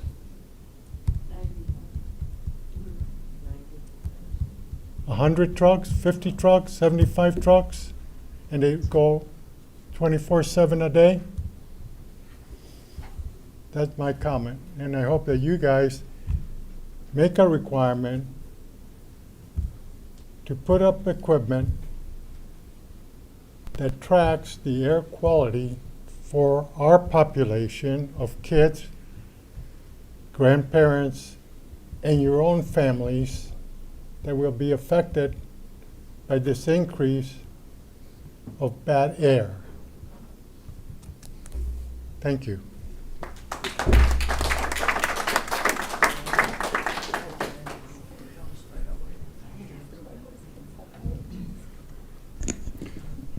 Alvin Corey, 312 Cranberry Bog Road. Been a lot of good comments here tonight, and again, I hope you, as the people that are going to be making this decision, think long and hard about how you're going to decide the fate of this town going forward. Some of you were on the board when we were trying to get the high school done. It took many, many years, many, many meetings to get it done. And shortly thereafter, because of all the blasting and the aquifer, the water was hydraulic and up right through the basketball court, inside the building. Took a lot of money and a lot of time to mitigate that problem. I don't want to see that happen again. And it very well could because of the amount of blasting that you're proposing. The other thing I have a comment on is the traffic configuration. I don't think the study that he has done or his company has done is going to be adequate. I think we need to have our own independent study done. When they did Killenly Commons, that was a disaster. There were too many accidents in that Killenly Commons. My wife and daughter were T-boned maybe a year after the place was built because they didn't have stop signs at all the crossroads, and they still don't. And how many years has that been built? Okay, so again, independent studies, no matter what it costs. If they want to build a facility in this town, make them pay for it. We shouldn't have to pay for that. So again, think long and hard. Good luck.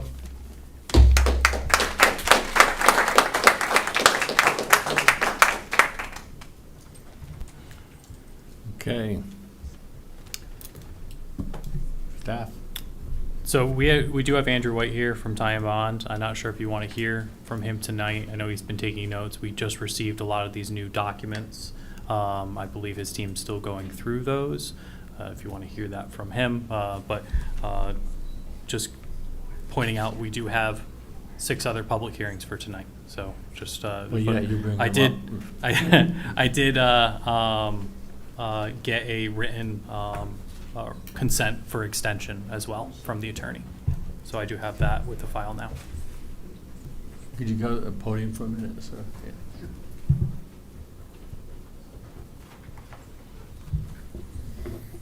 Was there anything that we should do tonight that we can't do next week, next month? I don't know if it's gonna be any better next month, but. No, for the record, Andrew White with Ty and Bond, third-party reviewer. We are in the process of reviewing their application materials. As Mr. Solly has mentioned here before, we had 2 meetings with them, one specific to stormwater, one specific to traffic, where we reviewed what they were proposing to make plan modifications to address our comments. Some of the material has been provided to us, others is forthcoming. So our review is not complete at this moment. And we'll be continuing to work with town staff and the applicant. So we'll be prepared for the next meeting? Yes. All right, thank you. Mr. Chair, if Kevin and I could just very, very briefly offer some comments to the public. Go ahead. Okay, thank you. And we will keep this very, very brief out of respect for the other items on your agenda.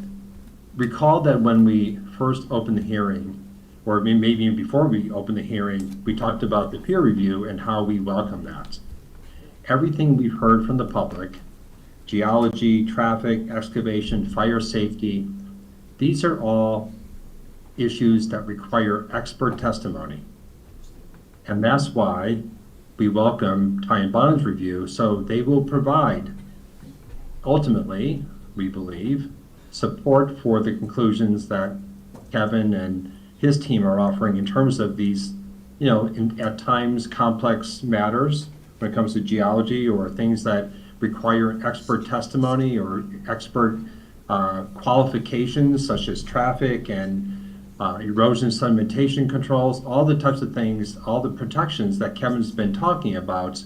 They can verify that Ty and Bond can verify that they will be done in a proper manner to ensure the protection of the town and the property and the neighborhood. So I understand that these are complex matters for lay people, and I'm counting myself among the lay people. But you will have expert testimony both from our team and from your own consultants to confirm that what it is that we're saying is true. I noted that one gentleman said, I don't see how they can say that with regard to traffic. Well, that's what Ty and Bond is here for.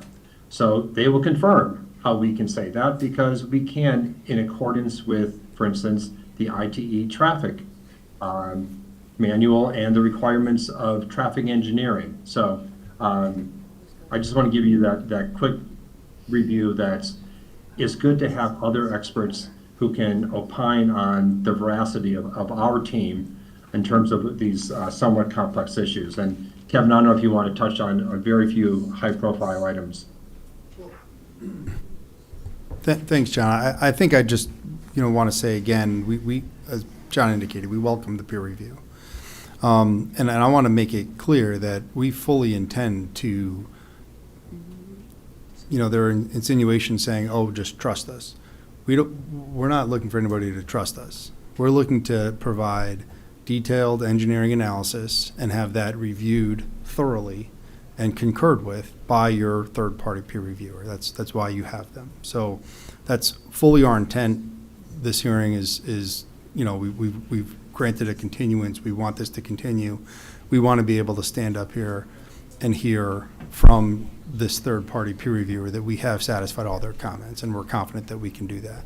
We're confident that we've done a lot with what we've already had, and I'm confident that we're going to be able to continue to provide this commission with the additional questions that they had, and to fully complete that review with Ty and Bond, and we're confident we're going to be able to do that. And we appreciate this commission's time and thoughtful consideration in something like this, because we understand that sometimes these things can be daunting to review. Okay. Anything right. else? I think I'm good. Commissioners? Mike? Norm, I mean? Brian? John? No. Mike? All right, we'll see you next month. Thank you. Just make a motion. I'm sorry? Just make a motion to continue the public hearing. Go ahead. I just did, make a motion to continue the public hearing. Second? Second. Any discussion? And for clarity, we're continuing to September 21st. Sorry, continue to the next month's regular meeting. All in favor? Aye. Opposed or abstentions? Okay. Thank you. Okay. Subdivision application 261372, CJJ Adventures LLC. His application's been withdrawn by the applicant. Zone map change, application 261373, Summertime Properties LLC. Proposed zone map change from residential high density to general commercial zone. Borough of Danielson, 286 Main Street, map ID 2906, alternate ID 181-166.31 acres, and 292 Main Street, map ID 5433. Is this the other two, John? Are they included in this? Yep. So I'll bring up a map, and I think we have the applicant here. But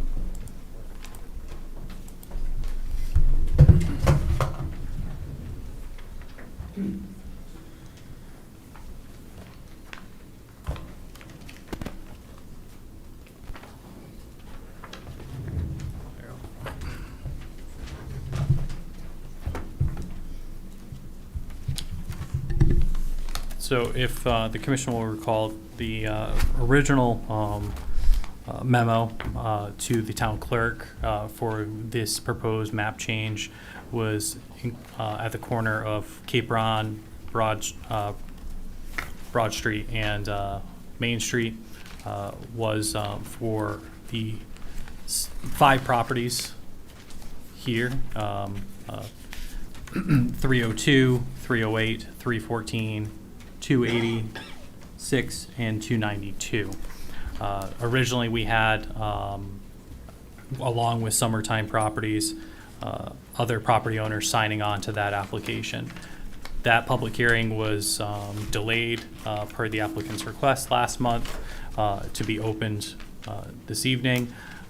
Since that time, the only remaining properties that are still part of the application are 292 Main Street and 286 Main Street, both of which Summertime Properties LLC have some consent from. They own one of them as well.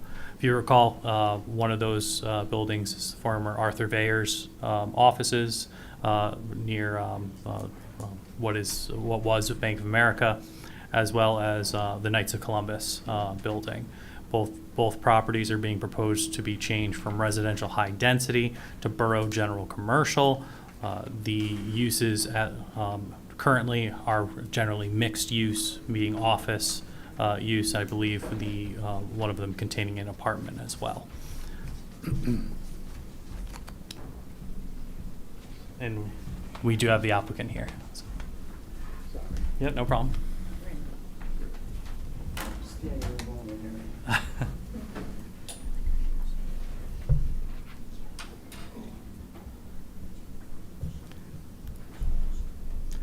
Do you mind, Attorney Scola, just kind of going over your client's application? Sure.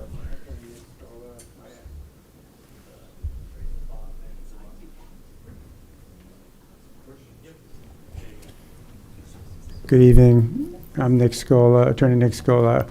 My office is at 286 Main Street, which is one of the properties involved in this transaction. Not transaction, but request for a zone change. Beside me is my wife Jill, who is the actual property owner of both 286, 292, and 304 Main Street. So 304 Main, did you already go? I didn't hear you, John. Did you already say? Okay. Yeah, so 304 Main Street is already zoned as general commercial under the Borough of Danielson. And so we would request that 286 and 292 also be zoned commercial, since they're adjacent to and surrounded by the commercial zone. It would just open up a lot more opportunities to do things. My office has been there 25 years, and it's been very difficult to find any kind of tenant there, just because of the zoning, so. Any questions, commissioners? Nobody? I'm just confused that the original had 3 properties. So, and this one has 2. He's on. It's on. So the original application really was just one property, it was 286, and then a couple of the other neighbors had said they would like to do that. On retrospect, they had decided to wait at this point and not change it because they had talked to their insurance companies or assessor and thought that they would, even though their use would not change now, they thought that their taxes may increase or their insurance costs may increase. So, I mean, that was their decision. I mean, they're to do that, but. So the 2 on Broad Street are off. Currently, I understand that they are off, yes. So you're only asking for 2. Correct. And why do you want those changed? Because it would open up a lot more opportunities to develop that. I mean, it's very difficult to get tenants when it's zoned residential. And to do anything else would require a variance. I mean, it's surrounded by commercial property. You all set, Mike? John, any questions? Brian? Just there's certain criteria for us to do a zone change, right? If you could just go through, I assume you have that criteria, you've gone through them. If you could just go through those for the record for us, to let us know why this zone change is consistent with what we're looking for in the town. Besides just it opens up greater opportunity. Well, I mean, it is Main Street. I mean, the whole area is commercial there. I mean, we are part of that area. I mean, I think that the surrounding properties are commercial. I mean, I don't have the criteria right in front of me. I didn't bring that, but I'm sure if you ask me questions, I certainly can answer them. So So I pulled up some of the criteria under the borough zoning under section 900.2.4. We as staff looked at this and in going over it with the applicant. My fault. I don't think I directly pointed out this section to the applicant. So typically, starting with number 3, because that's one of the areas that comes up, is spot zoning. Is this spot zoning, especially when we're only talking about 2 parcels, which are generally less than 3 acres? No, it's not spot zoning because we're currently looking at a much bigger area than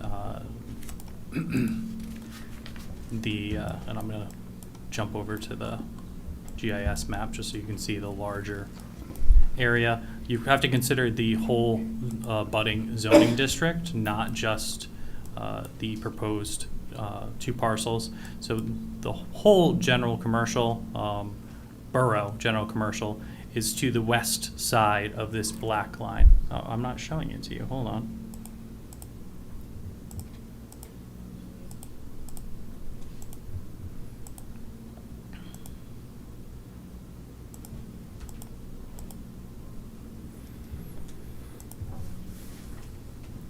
Okay, sorry about that. So the suburb parcels right here with at the corner here that are currently zoned as borough residential high. The red areas here to the west of the black line are also zoned borough general commercial. The ask is to essentially add just these 2 parcels to a much larger zoning district. The black line is the edge of the borough of Danielson. Everything to the east of that is the town of Killingly's zoning regulations. Similar colors, but different zoning. Beyond that, and let's just jump over. One of the other items to consider is what is the proposal in terms of what are the potential uses. In a map change, you as the commission should consider all potential uses in that underlying district, particularly as of right uses, to determine whether or not the property makes sense to site it or to change it to that zoning district. Those are all listed in section 430 of the Borough of Danielson's regulations, particularly 430.1. Looking through those, most of those general uses are not crazy, provided they're meeting the performance standards outlined within them. The other uses to potentially consider are specially permitted uses. Specially permitted uses are not necessarily guaranteed. They're not as of right. So they can be unique inside a zoning district where you could choose to essentially deny if an application does not make sense for a given property. So a rezone, you have to consider those specially permitted uses. However, a future application is when you really consider those a little bit more. And then jumping back over to section 420, the residential high density zone, that's the existing zoning, and looking at essentially what's potentially being lost by changing from one or the other. I think that generally covers most of those. This is not, I don't think, an error in the mapping, which is the item for particularly for number 1 in the criteria. I mean, the 2 buildings are more commercial. They've always been commercial, other than KSC at one time. So it seems appropriate to be more commercial. I'm looking at the definition between residential high and general commercial, and it definitely gives you more options in the general commercial zone. The one that I don't know if you're trying to explain the number 1, but I'll just read it, and it's something right up your alley. As lawyers, you can come up with an answer. It'd be great. Errors in the existing zoning regulations, changes that have taken place in the rate and pattern of the borough's development and land use, the supply of land available in the present and proposed zones, the physical suitability of the land for the proposed zone, the effect of the change on the surrounding area, physical, social, and economic, the purposes of zoning and the objectives of the plan of development, and neighborhood acceptance weighed against community needs. So if you can come up I think the greatest thing is that both buildings have been commercial for as long as I've been in Danielson, for 25 years and beyond that. I mean, it's never really been residential. It's the use has always been in a business or commercial. So was use. this changed to residential way back when the KFC went away, or do you know? I don't know off the top of my head. There are some uses under special permit that do allow, I believe, for social clubs in certain So it zones. may have been. It might have been always- permitted at the time, and then when it fell out of style to still be that, and it kind of changed hands. There are some permitted uses for professional offices, but they are limited compared to the borough commercial. All right, no other questions from commissioners? No? Staff, oh, go ahead. I'm just surprised that there were no opportunities to rent for residential, because we've heard that residential properties are really hard to find. Is it just nobody wants to live in that commercialized area? It's very limited as to what you can put in the zone. I think you can only have 2 apartments. Yeah, by right. Yeah, the density in the residential high density takes a lot of land. You need 7,000 square feet for the first unit, 3,500 for the second unit. These are all additional, 3,500 for the third. And then once you get to the fourth unit, it needs 10,000 square feet of land area. When you look at a broader look at it inside the borough of Danielson, the majority of parcels in the residential high and the residential medium are legal nonconforming because of the density requirements when the regulations got put into place in the 1960s, especially inside of the residential high district. It's been an area that has been subject to a few variances over the years for large buildings trying to convert, but a variance is not guaranteed, and each property is looked at individually. There have been some changes to state law in recent years that could allow, by changing it to commercial, still mixed use, particularly middle housing. The middle housing law will allow for, since July 1st, 2 to 9 residential units on a commercially zoned property. That could be a potential for any property, particularly one that's mixed use, maybe has extra space that would have been limited under the other zone. That zoning in all residential zone uses, some changes have happened because of parking, where we can't really consider for smaller residential projects all impacts related to parking. However, both parcels here do have pretty substantial parking lots at the rear.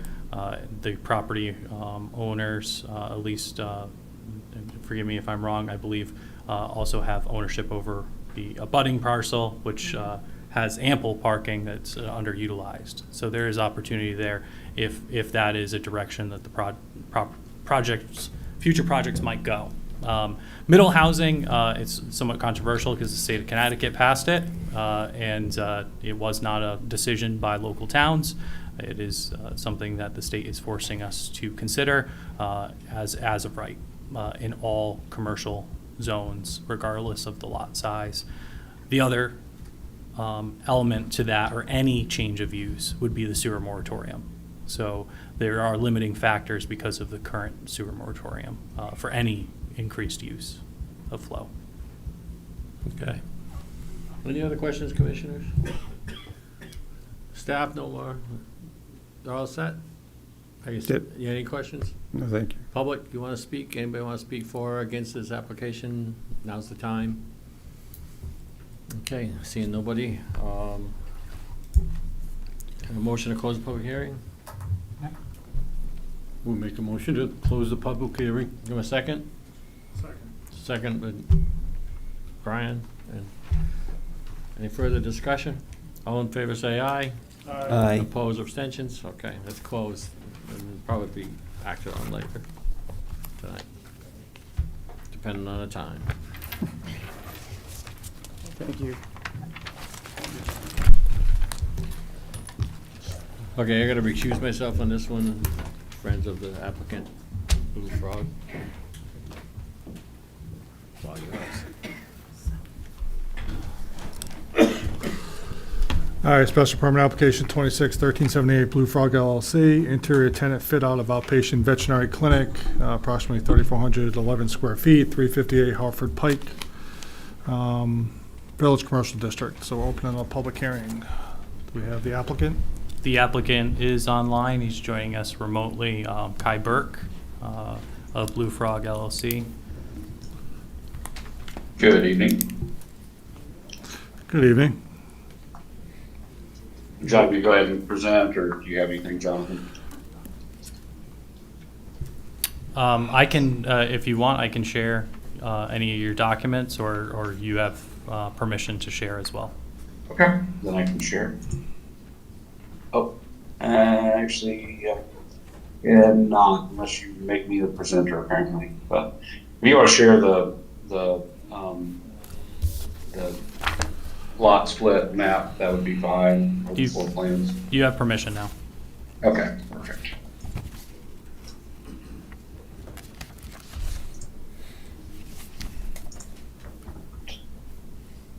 Good evening. My name is Kai Burke. I'm with Blue Frog LLC. Address is 1780 Resurgence Drive, Watkinsville, Georgia 30677. We are proposing requesting a special permit approval for a veterinary clinic for the existing building at 350A Hartford Pike in Killingly. And just the existing building is right next to the Old Catholic Church. And we're proposing to take the rear portion behind Gloria's Kitchen and convert that to a veterinary clinic. We're not proposing any exterior changes or expansion to the footprint, just interior fit out and remodel of the existing space. So veterinary use is allowed in the VC zoning, but with a special permit. So that's what we're here to apply for. I'd be happy to answer any questions, or I can walk through the standards of the code for that. Yeah, if you can just walk through the code requirements, please, then also make sure you touch upon the waiver requirement, or the waiver request, I'm sorry. Yes, sir. So we are requesting a waiver for the site plan, just because we are not proposing any exterior improvements or changes. And this property is subject to a lot split right now, which is a later item on the agenda. So the site plan, the existing survey is what we would submit as a site plan. So we're requesting a waiver on doing a full site plan.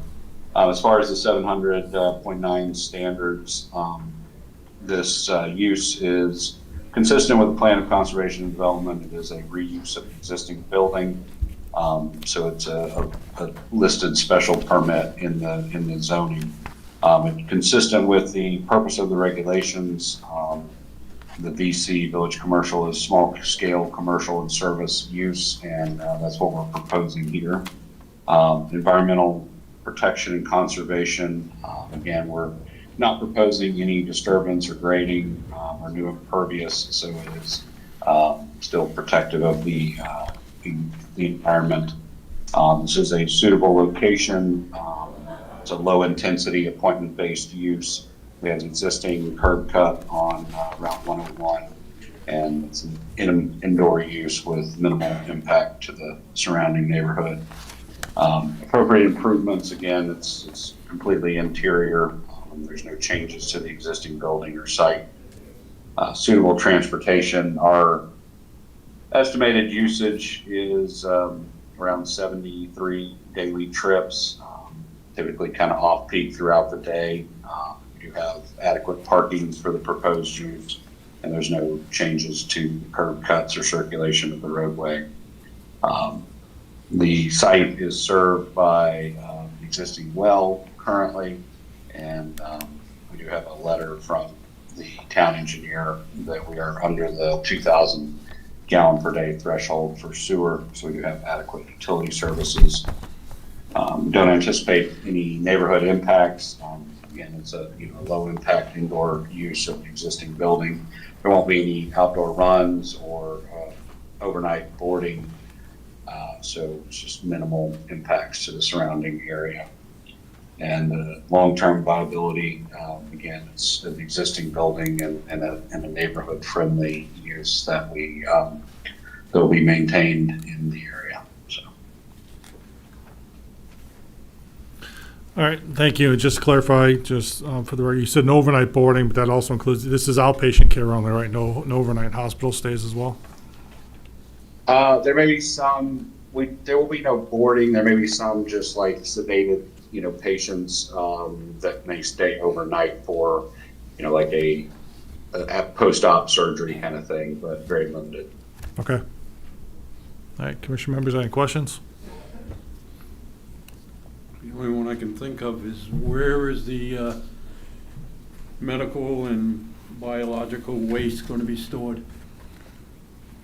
They'll have a separate enclosure for that, and just a licensed hauler that will service that to haul off any medical and biological waste. Where physically on the building? Forward section, back half, or? That's typically in the rear. They got the treatment room is in here, and then they would have storage and break it and back. So yes, sir, it would be in the rear. Thanks. John? No. No? So, there would be like a prohibition against anything that isn't being applied for? In other words, you couldn't just put kennels back there without seeking an additional permit, is that correct? Correct, yeah. That's, sorry, go ahead. No, I think kennels is, I'm not sure allowed in VC, but it would be a special permit if it was, I can't remember. Yeah. I don't think they're allowed, and It's not there's MGC. a distance restriction that would prevent it on this building as well. Thank you. Yeah, just to kind of piggyback on that, there is, in looking at that, the wording under that special permit, it's a little confusing as it's written, particularly that no such facility shall be located within 150 feet of any property line. The prior section is speaking particularly to the outdoor exercise runs. So we looked at Quinnipiac Valley vets and some of the other vets that were approved under the same zoning. Those conversations came up during those reviews, and provided that they were not doing the outdoor runs or the outdoor kennel spaces, they felt that that's what that 150 feet, the intention of that language regarding the 150 feet. So I don't believe there is any necessity from a variance standpoint. The application as proposed is within the spirit of those regulations. Okay. Any public want to speak on this application? For or against? Nope. All set, commission members? Do we have a motion? Either close the public hearing or continue? Make a motion to close the public hearing. Second. All right, motion, we have a second by John. All in favor, say aye. Aye. Opposed? None. Okay, thank you.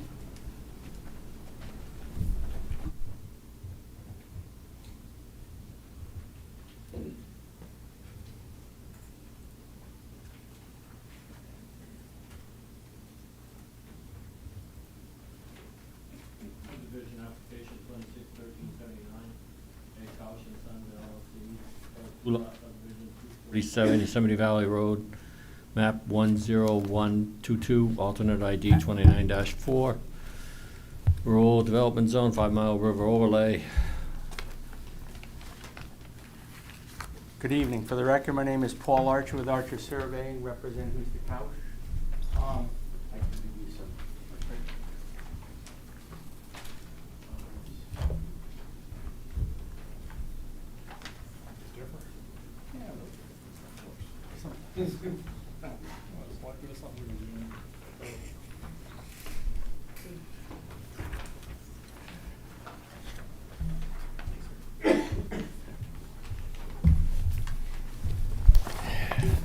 Good evening. So we're here with Mr. Couch owns a piece of property that's on Yosemite Valley Road.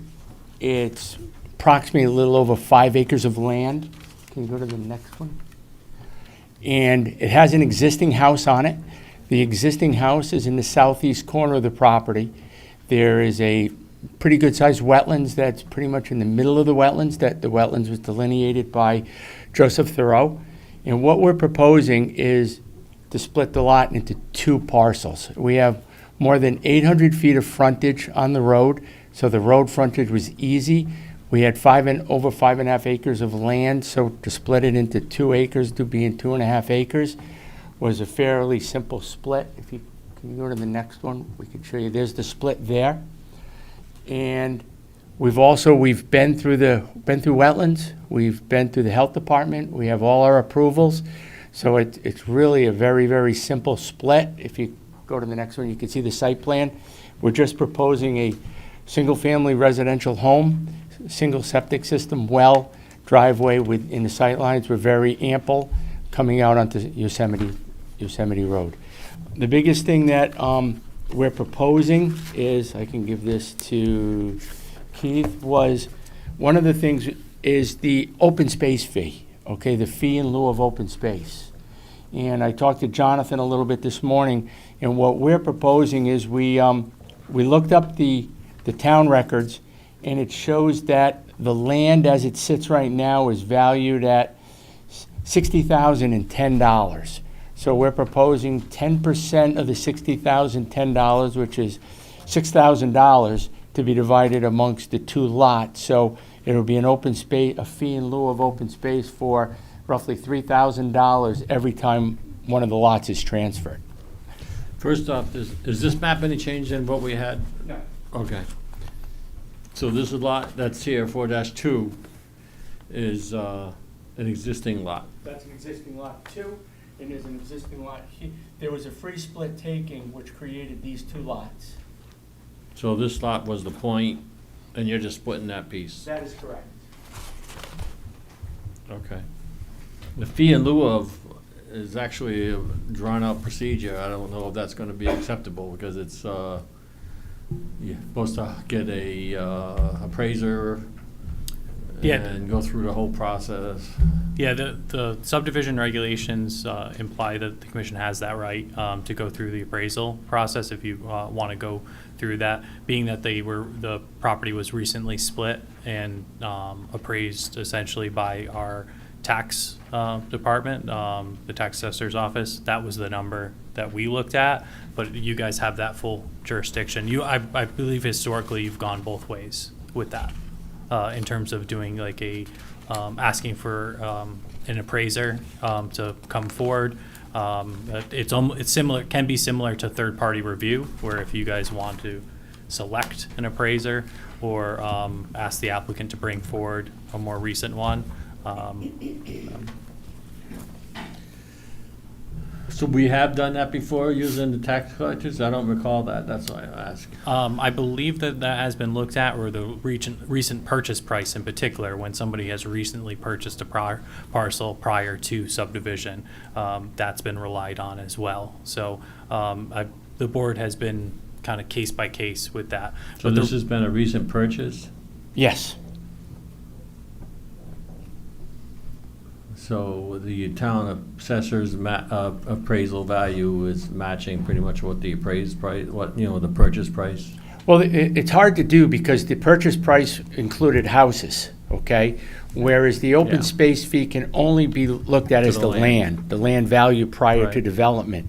So it's a little more complicated than just looking at the price there. So you're saying that the 5 acres is $60,000? $60,000. The commissioners, any comments on that? No, I mean, I'm okay with that. I think, I don't recall one specifically, but it does ring a bell a little bit. My bigger question is the conveyance from the lot transfer. Isn't it all when the one lot gets transferred? It's not a large subdivision. I don't remember splitting over the existing lot. They've done it both ways. It's at the time of transfer. Sometimes they split it amongst the number of lots. Sometimes the commission goes that it's where the new development lot is going. When that gets transferred, not necessarily the existing home. Yeah, when we do multi-lots, obviously, I think we do split that. But Right. when you have an existing lot that you're just subdividing and building their second house on, to me, it's usually that when that lot gets transferred, you're paying the full fee on that second lot. That is fine too. So- I gave a proposal what, Yeah. we would like, and if you choose to do the other way, we'll accept that also. Okay, because the existing lot's probably not going to be sold for a time period, is my guess. But, okay. Any other questions from commissioners? Mike? John? I just brought up on the screen there, so when we talk about that appraised value on that card, the 245 Yosemite, which was the free split, who got the address for that from the free split lot, I believe. That's the 5 point. Correct. Yep, 5.79 acres. The appraised value is $60,010. And that was recently created card.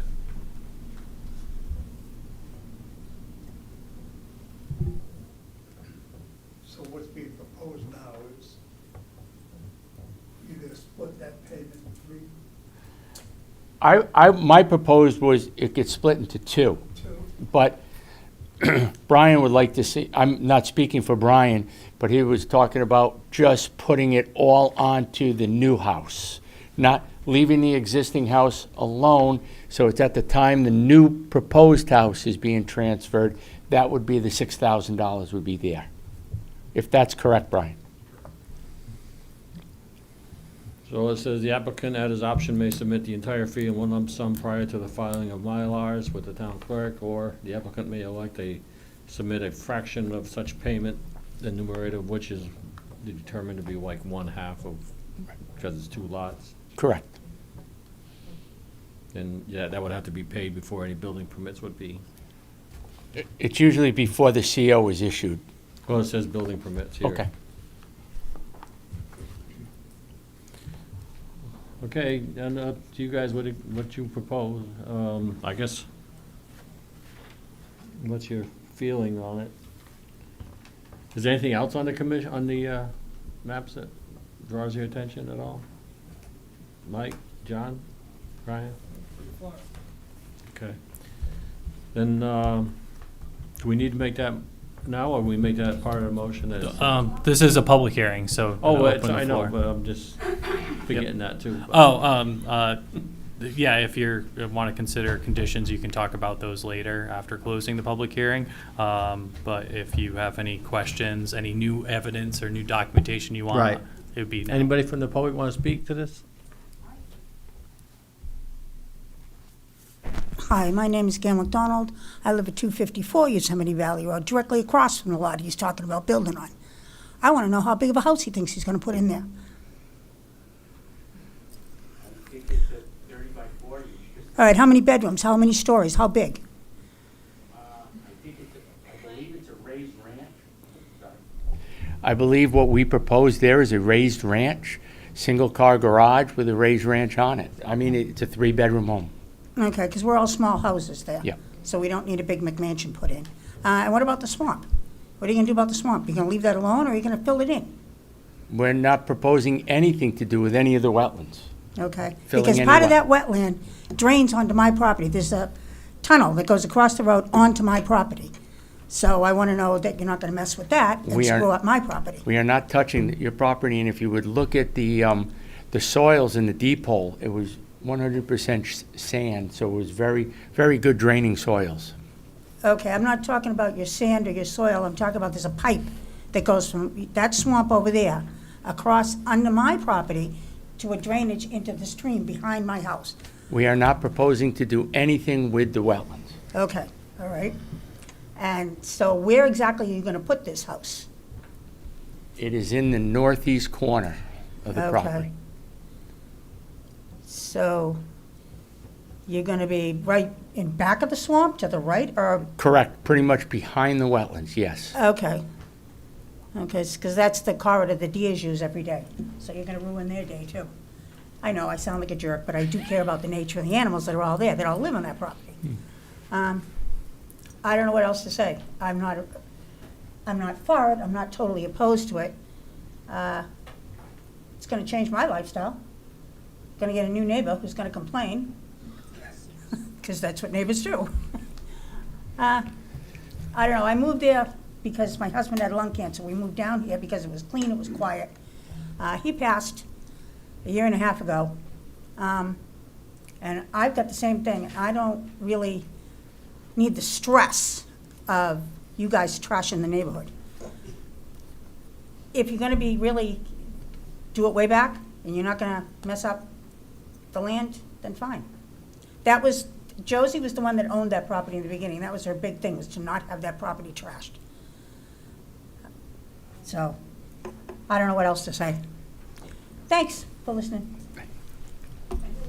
Anybody else want to speak? Your name again? Your name? Gail McDonald.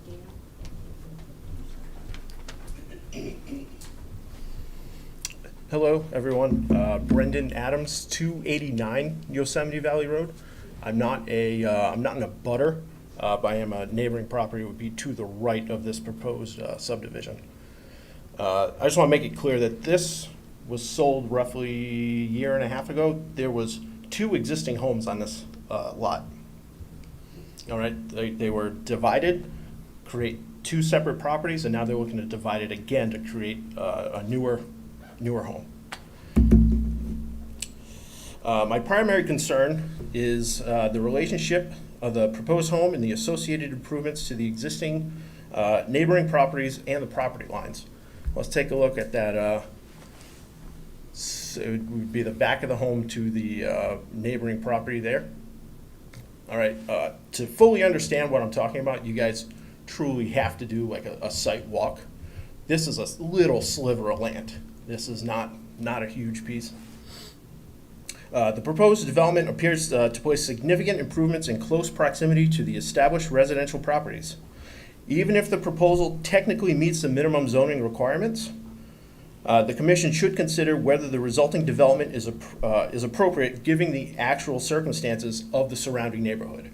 All right, there's 30 acres, I believe, that are protected directly. This property was Ms. Stenbeck's. It was associated with Wyndham Land Trust. She broke off a huge chunk that lines up and down Yosemite Valley Road, and I believe a section of it might even go all the way back to the 5 Mile River. Yosemite Valley Road has a rural residential character with established homes, wooded, severely wooded areas, a relatively low density development. Introducing a new home onto this recently created parcel will potentially significantly affect the neighboring residents through the loss of privacy, changes in views, and the increased runoff and drainage concerns. I know from my back porch, it's a view of pine trees right now. It's beautiful. I'll be staring at a house now. All right, so I propose the commission please take this all into consideration. Already, once this house is built, the builders are gonna beat feet. They'll be out of here, but we're the ones left to stare at this. This is my home too. Thank you. Anybody else want to speak to this?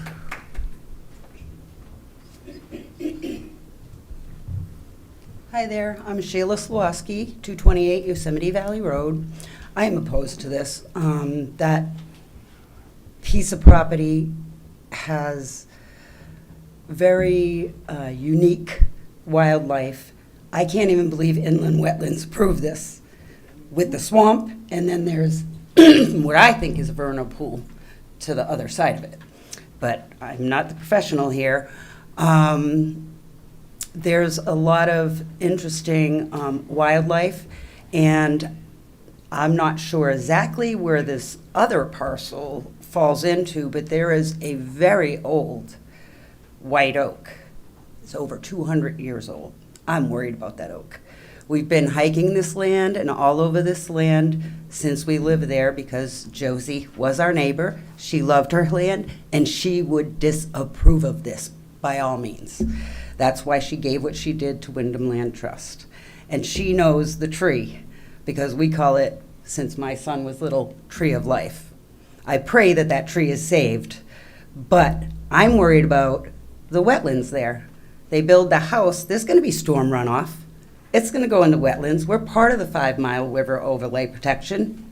Can we protect it? Please, I hope you don't approve this. Thank you.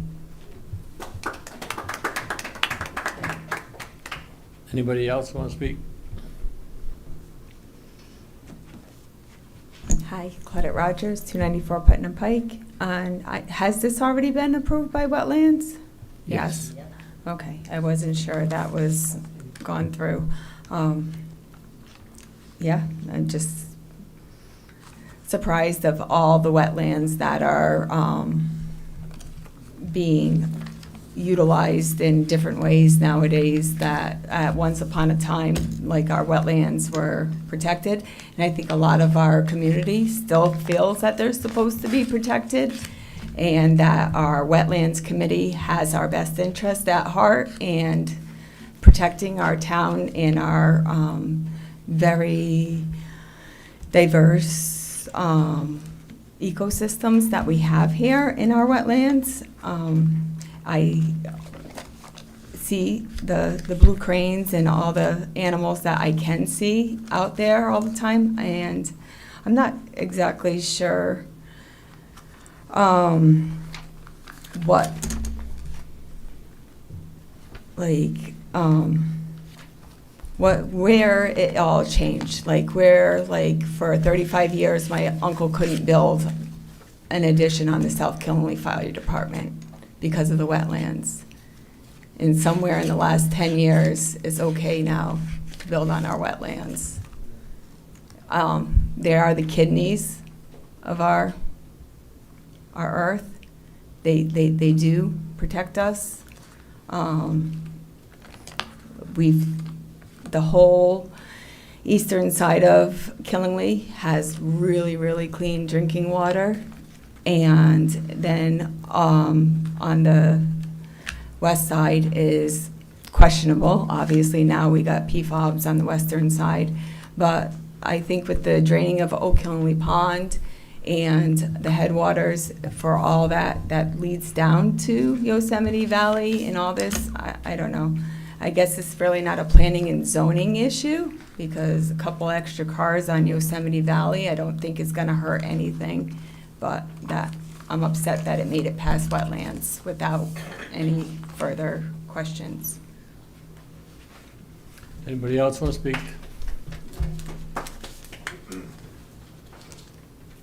No? Staff?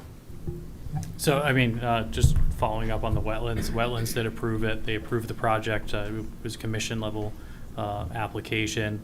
It met the minimum buffer separations for it, and there was no direct impact. So there was no proposed filling or removing of any wetlands that were delineated as part of the project. Beyond that, it's as is. I mean, in terms of other considerations would be like sometimes you'll ask for showing of like limit of clearing, other items like that on the parcel. But I'm not sure what tree stands currently exist on that back half. I know it's all wooded here now, but in terms of invasives or anything along that line. And the 5 Mile River overlay, the attorney determined that was. Yeah, the 5 Mile River overlay, it's been something talked about at length by the commission. We've earmarked it for some modifications because as written, I don't think has the intended effect or what people had asked for when it was passed. He said it was unenforceable. Yes, yeah, the way it is drafted, it is not drafted well.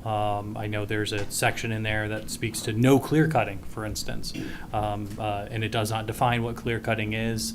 It's 1 tree, is it 100 trees? It does not define it so it comes up when we have had previous subdivision applications, family ones or small ones like this, where abutters are concerned about the clearing, and usually we'll point to that section. Unfortunately, as drafted, it has little teeth.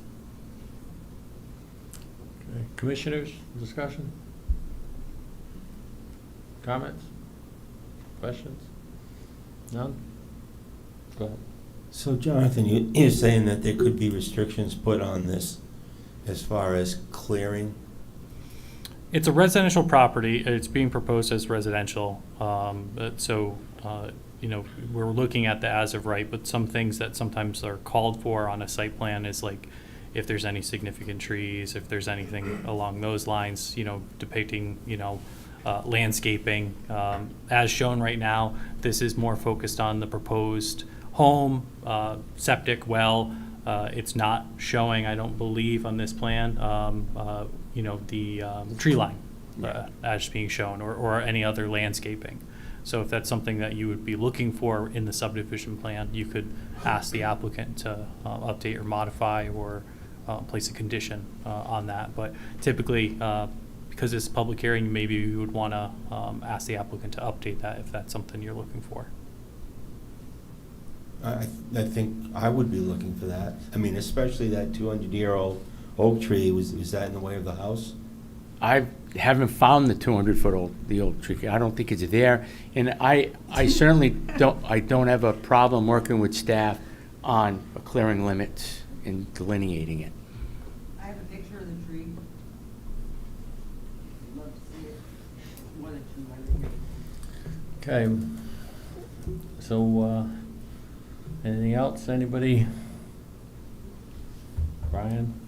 So just so, again, kind of add back onto the wetlands end of it. So there's a non-disturbance buffer of 25 feet that's kind of implicit on the approval. They would still have to, so that includes clearing. If there's selective cutting with non-machinery, that could go to an authorized agent to look at, but almost any modification, especially if it's involving the delineated wetlands, is going to have to go back to the commission. So if there is any changes or proposals to the proposed plan. So one more time, anything else? John? No. Okay, anybody from the public anymore?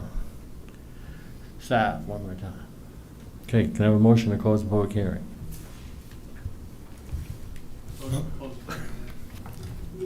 Motion to close the public hearing. Second. Second. Mike Hugo seconds. Thank you. Any further discussion? All in favor, say aye. Aye. Opposed or abstentions? Okay. Hearing's closed.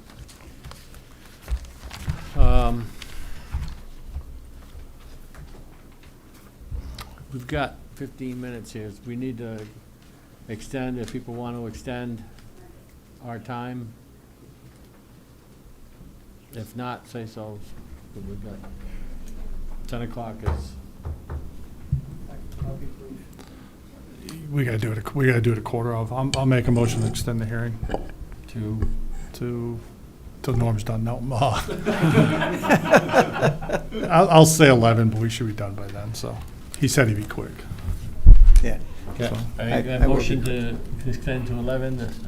Second? I'll second. Norm seconds. Any further discussion? All in favor, say aye. Aye. Opposed, abstentions? Okay, Norm. Thank you.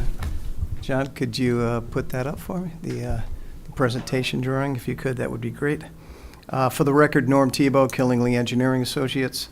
I am here representing Belmont Homes LLC this evening for a proposed two-lot subdivision on Bailey Hill Road. As you can see, this lot is rather oddly shaped. The white in the middle is an existing home, and the surrounding property was previously owned by the occupant of that home in the middle. This is a 4.462 acre parcel. We are splitting it into two lots. Lot 5-2 is 2.071 acres. 5-3 is 2.391 acres. We did receive wetlands approval for this on the 10th of this month, which was last month. The only wetlands are actually off the property. You can see on the right-hand side the limits of the upland review area and the delineated wetlands. And up at the top, you can just see the 200-foot upland review area, which doesn't touch the property at all. The site will be served with on-site wells and septic systems. The soils essentially on the right-hand side of the lot, which I believe is I'm looking for the north arrow here. That's the western side. There you go. The western side, the restrictive layer was somewhere around 22 to 24 inches, and on the eastern side, a little bit better. We had restrictive layers as deep as 38 inches. They do meet health code requirements for on-site wells and septic systems. As with the previous subdivision that was before you, we are proposing the fee in lieu of open space. I did have a conversation with Jonathan this afternoon. The appraised value of the lot was recently appraised with the new assessments and appraisals. And it was valued at $59,680, and 10% of that would be $5,968, or $2,984 per lot. So that is what we are proposing. We are showing the silt fence and anti-tracking pads for the lots. Like I said, these are just two single-family homes. They're on the flatter portions of the site. As you can see, the terrain kind of drops off to the west and to the south. And we are kind of focusing the construction of the homes on the flatter areas. I did receive, at about 4:45 today, I did receive a couple of comments from engineering, one of them being they're looking for the sight lines for the driveways. Also, as part of this subdivision, the street line will be set back 25 feet off the center line. So they were looking for the legal description for that portion of the road that would be set back. And they also wanted us to specify the grades of the driveways. The driveways do not drain back toward Breakneck Hill Road. They are draining into the lots themselves. Relatively simple, I think, for this subdivision, and I'd be happy to answer any questions you might have on this. Commissioners, any questions? John? Brian? Just on the engineer's comments, so you don't have those, or you're gonna provide those, what'd you say, sight Yeah, lines and drainage? like I said, I just provided, I was just received those comments at 4:45 today. I don't see any issue with resolving them. Certainly if, the commission felt as though they were more comfortable tabling the public hearing until next month until we get those answers, we don't object to that. Yeah, and just the lot in the middle, the existing, I know it's not, but the existing lot in the middle, which is not part of this, is Yeah. that, was that front property line already set back? Or is this creating a little jog out? It's going to create a jog. It's creating a little jog out Yeah, there? yeah. Okay. Any other questions, Commissioners? Norm? Yeah, I do have a question. Mm-hmm. Why was that thing subdivided the way it was with a strip in it? I have no idea. I really don't. I think it's existed in this configuration for quite some time. I'm not really sure what the thought process was for doing that, but that's kind of what it is. Norm? That existing lot in the middle, that meets minimum requirements for the zoning? Yes, That yeah, area? that is an existing lot of record. So it's grandfathered in? Yeah. Oh, it meets the for the rural development zone. It does have the 80,000 square feet, I believe. So it's 2 acres? 2 acres, yeah. Thank you. Just slightly less. Okay, staff, anything else? Just for clarity, so the Wetlands Commission issued a non-jurisdictional ruling. Essentially, they don't have jurisdiction over the proposed activity as it was presented. The 200-foot upland review area does go across the property, but there's no construction activity being proposed within it. So that made it pretty easy for their review. They don't have jurisdiction, essentially. And Bailey Hill Road, not Breakneck. Yeah, I'm sorry. No Yeah, problem. Bailey Hill, yeah, totally different side of town. the other side of 101. Anybody from the public want to speak? Chris Saucier, 779 Beverly Hill, which happens to be that property right there in the middle. Okay. Yeah, so obviously, I do oppose this. I believe one of the gentlemen, he's not here anymore, earlier spoke about it. My wife and I moved here from the city to be able to be in like a quiet area. And the last thing I want to do is wake up and look at a neighbor, especially that house on the right of the screen. That's right where our porch is, so it will directly affect us. I did also, not that this really matters, but I did offer the gentleman that owns that property money to because like you said, it was at one point one parcel. I offered to buy that back from him to prevent this, but I understand why he didn't now. But yeah, I oppose it because I just selfishly don't want to have to deal with neighbors in a quiet area. It's the whole reason why I moved out here. So. Sorry, your last name? Saucier. S-A-U-C-I-E-R? Correct. Okay, thanks. My name is Bob Allen. I live at 755 Bailey Hill Road, which is on the left. The only question I had, the lighter green area, is that like where the lawn is going to be, or? Yeah, that's just the proposed, the clearing limits.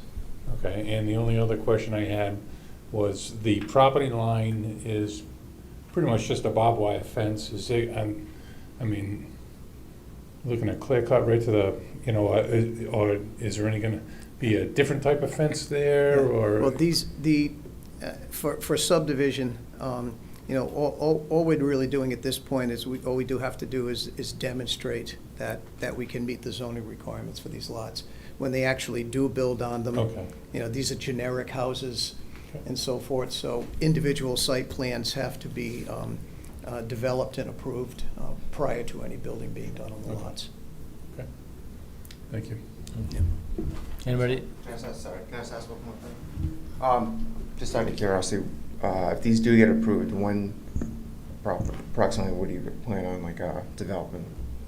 Honestly, I don't know. I know that the owner right now is recovering from surgery, and I think he still has a couple of months or so before he can do that, and he is involved in a number of other projects as well. So I don't think it would be anytime soon, but I don't have an exact date. Of course.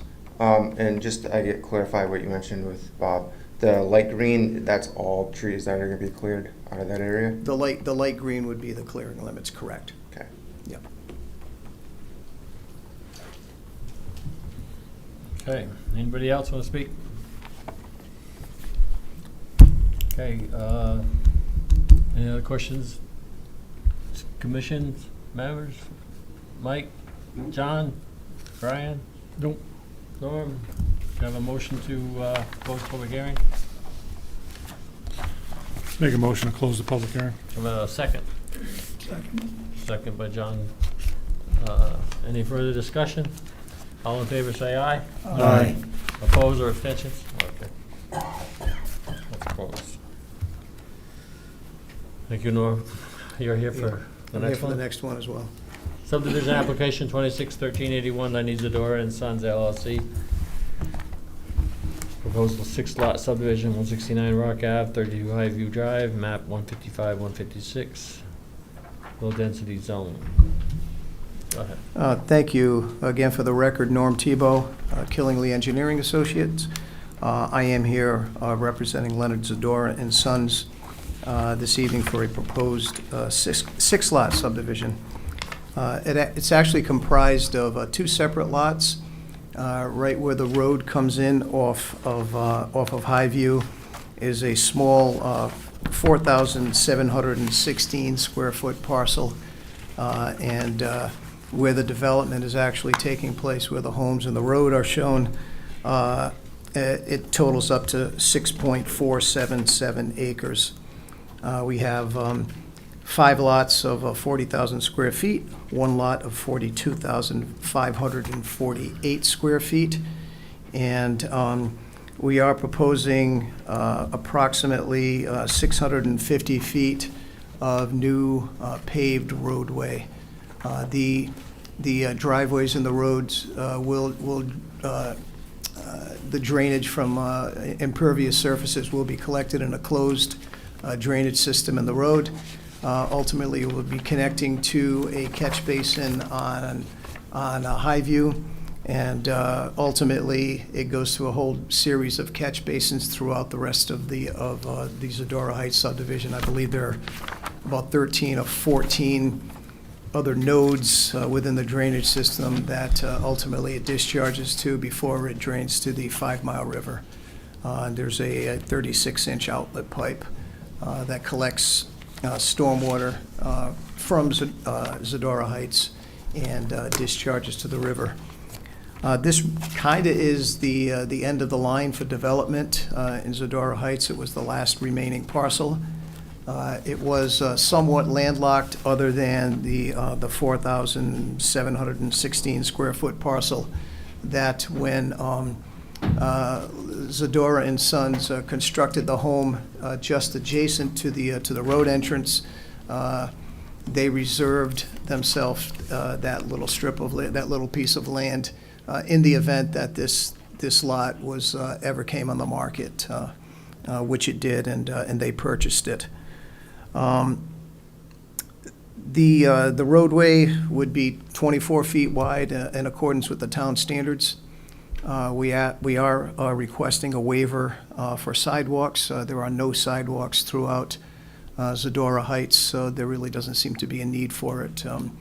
I would note that most of the people in Zadora Heights just walk along the road shoulders, especially on Halloween, when I think everybody in Killingly goes there. Once again, we are requesting for you to accept the fee in lieu based upon the recent appraisal by the assessor's office. The smaller lot, the little entrance lot at 4,716 feet is appraised at $230. The remaining property is appraised at $54,400, which seems to align with what the developer had paid for it. He paid $50,000 for it, and it's appraised at $54,400. So the total value of the raw land would be $54,630. With a fee of $5,463 to be divided amongst the 6 lots, which would be $910.50 per lot. I did meet with Dave Capacchione this afternoon. He has not had an opportunity to review the plans yet for the road design. The road does meet the town's standard as far as the width goes, as far as slope goes. Maximum slope of 8%. We have a slope of just slightly over 6% in one section of the roadway.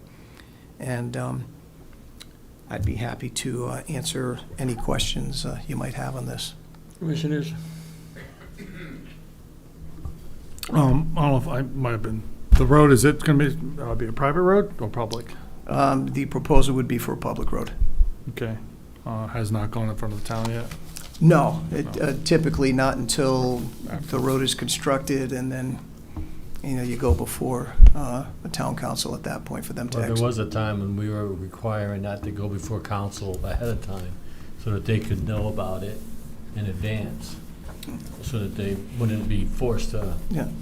Yeah, it's kind of a chicken and an egg in a Exactly. sense, because the proposal is for a town road standard road, right? And that's how you get your frontage in a zone that requires front lots. You can't have rear lots. So the only way this can happen is by town road standard, but it could still remain private. Ultimately, it would have to go to the next level. It would be suggested as a condition, or really it's bore upon the applicant if they so choose at a future date.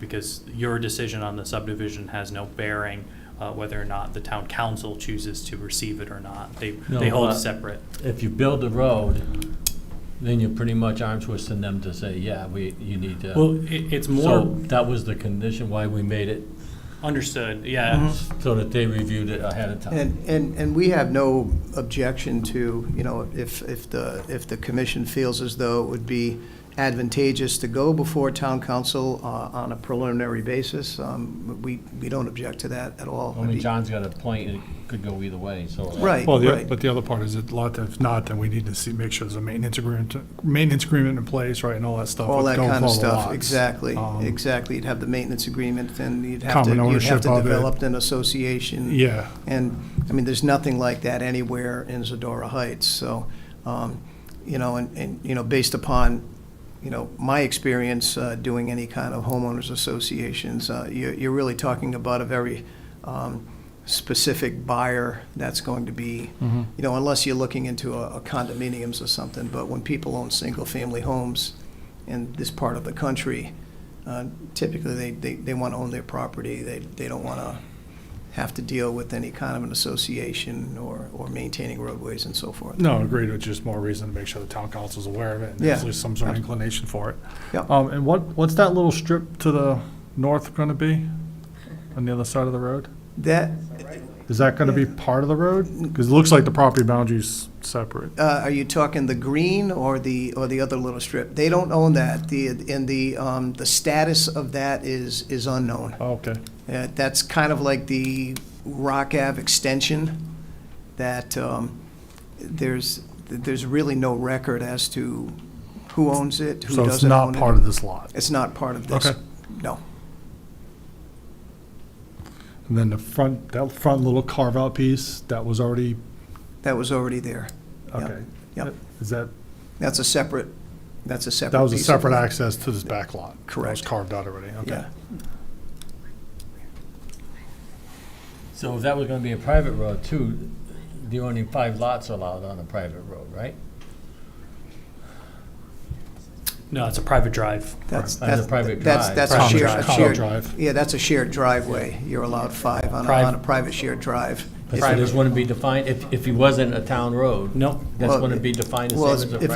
if it's built to the town standards, it's not a private drive. It would be a private road, so different. You might think I've never been there before. Yeah, yeah, there's a significantly more involved with a private road than the private driveway. Private driveway doesn't require nearly as much, especially on the stormwater end. Yeah, private, and it could be a gravel drive too. A private shared driveway Right. could be gravel. It only has to be 16 feet wide. Doesn't have to be 24. There are a lot of differences between a private drive and a private road. It's been many years since we've had to do a subdivision like this.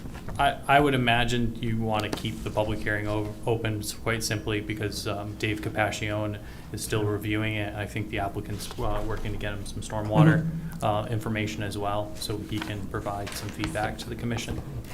Any other questions from the commissioners? Mike, John, Brian? How can a parcel of land like that strip, you know, how can it exist? I mean, because right now, the proposed Right. private or town road, right? That was a part of the property that they purchased where the 6 splits are gonna go. I mean, it's either joining that or it's a part of the developed area above it. I mean, Yeah, well, clearly these will be combined, you know. It that- would what? Clearly, these 2 parcels are going to be combined as part of this. It's not going to remain a separate parcel as part of this development. It is going to be combined with the whole development. It won't be a separate lot on itself. Yeah. Okay. Norm, any questions? The only other comment would be just to show it on the plans, the cul-de-sac, just make sure the turning radius down there at the cul-de-sac. Oh, I think it's shown somewhere in the plans. It may not be on this presentation drawing. but I believe. Just to make sure emergency vehicles can make that turn? Yes, it's, Is there some- it was based upon the town standard. Okay. I believe 42-foot radius is the standard the town has. 50-foot right-of-way. Anybody want to speak to this? Sorry. Kathy LaPre. I live at 28 Highview Drive. I have a couple questions. If you look at the map, let me pull up my map. That piece, that long thing that comes up from Rock Ave, first of all, the proposal states that it's Rock Ave and Highview Drive. Why wouldn't they come off of Maple Street to go up here onto the property to make the road? Why do they come all the way up? That's my first question. That piece of property that goes all the way that I think is a right-of-way or that you don't know who owns it, that ends at my property. I want to know and I want to be assured that they're not going to take any of my property to do any of this, because if you look at a little piece of triangle on the other side of this right-of-way, there's a little piece of property that Zadora does own, and that's right on my fence.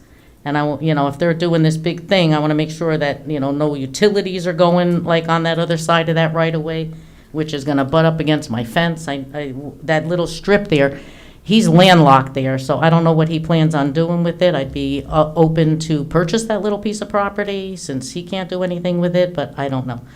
But if you go up, you'll see it on the map. I have the scanned copies here from the town. Are you putting in streetlights? No. Okay. And what is the anti-tracking pad at the end of the bottom of the hill? When you come out onto, is that like a rumble thing? Yeah, no, that's during construction. We put an anti-tracking pad so that mud and debris aren't tracked out onto the roadway. Okay. My biggest concern is if you go up to that map and you see my house there, you'll see where the right-of-way ends and my property continues to the street.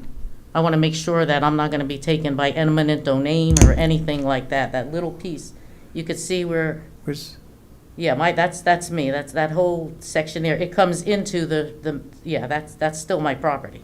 Yeah, nothing's going to happen there. Right, but that right-of-way, whatever you people don't know what that piece of road is, on the other side of that, he owns that also. On the other side? Yeah, right there, that little triangle piece, says Zadora, Pete That's Zadora. different Zadora, nothing to do with this Oh, application. that's Pete.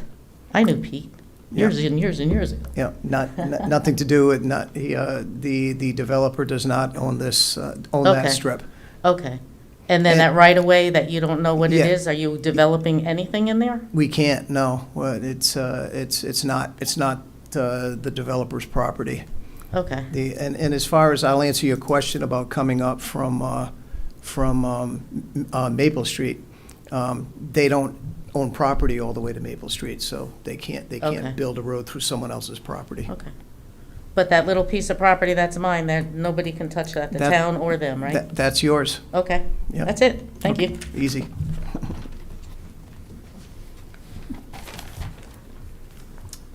Ian McDonald, 548 Valley Road. Yeah, I don't necessarily have any concerns about this in terms of, seems like a long, maybe the last, I don't know if it's the last build out of Zadora Heights here. I kind of would, I think this is maybe not anything to do with the site plan, but the 169 Rock Ave is extremely confusing. It seems like, I don't know I'm sure fire department's probably using all GPS now, or most people are using GPS, but if anybody's not using GPS, that's confusing as heck. So I don't know if there's an ability to change that or as part of the application, but that's weird. Maybe I'm just kind of curious about that, but that's, I'll move on. It's late night, so thanks. Yeah, we feel the same way. How it's actually addressed as Rock Ave, I have no idea. But as part of the development, this road will be named. And, as far as 911 or any emergency vehicles, once this road is named and accepted, then they'll have a much clearer path and way to get there for emergency vehicles. Okay. Anybody else from the public? Anybody else say anything right at this point? Norm, you're good? I'm good. Staff? Commissioners? So we have a motion to continue this? Make a motion to continue the public hearing to September 21st, 26. We have a second? Second. Mike Hugo seconds. Any further discussion? All in favor, say aye. Aye. Opposed or abstentions? Continue. Thank you. Okay. Special permit application 261368 Killenly One LLC is continued. Subdivision application 261372 CJJ Adventures withdrawn. Zone map change number 261373. Can I have a motion?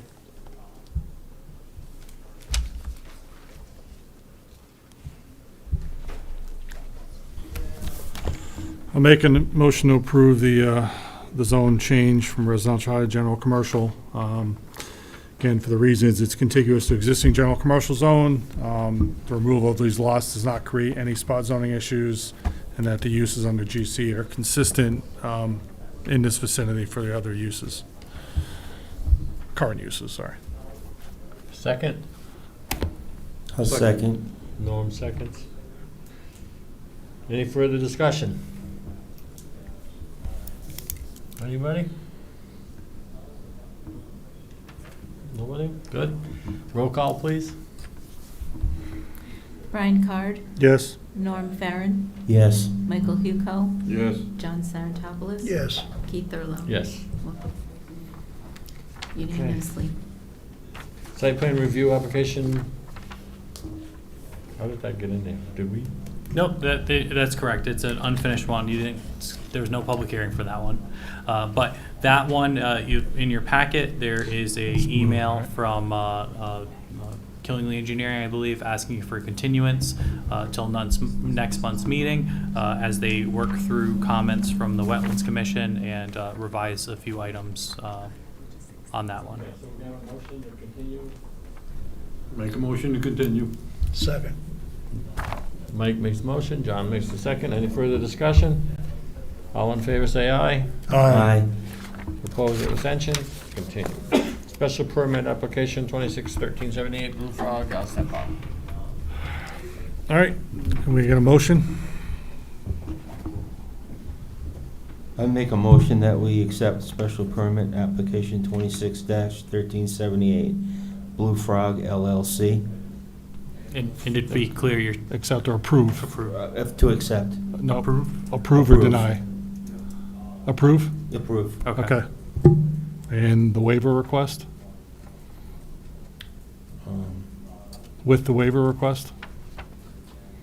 What was the waiver request? For a again? site plan requirement. He requested a waiver for a site plan Oh, requirement. yes, with this waiver request.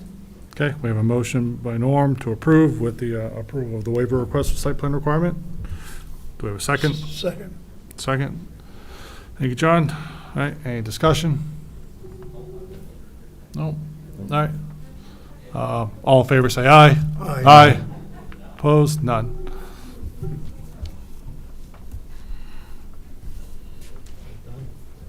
Yep.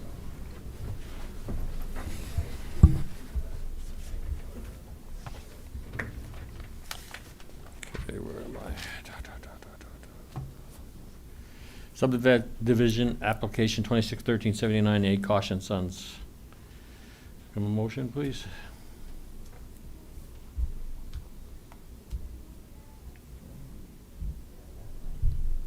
Motion to approve application 261379.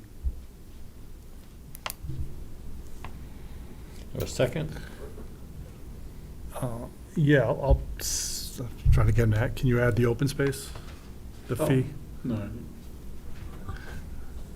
Can I add the open space? With the fee, the open space Fee. fee for the single lot. Yeah, the open space fee be for the single lot. All right. Okay, I'll second.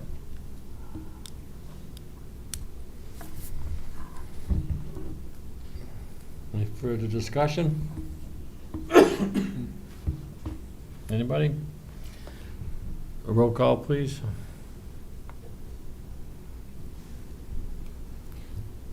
Norm Farren, Yes. Michael Huco, Yes. John Sarantopoulos. Yes. Brian Card. Yes. Keith Thurlow. Yes. Motion carries unanimously. Subdivision application 261380, Belmont Homes LLC. Motion, please. I'll make a motion to approve 261380 with the fee in lieu for open space as given by the applicant, spread across the 2 lots, and with the condition that the final sight lines and the driveway drainage, that comments by the engineer be addressed and approved and accepted by the town engineer. A second? Second. John Sarantopoulos seconds. Any further discussion?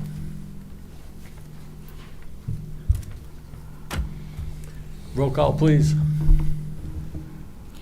Michael Huco, Yes. John Sarantopoulos, Yes. Brian Card. Yes. Norm Farren, Yes. Keith Thurlow.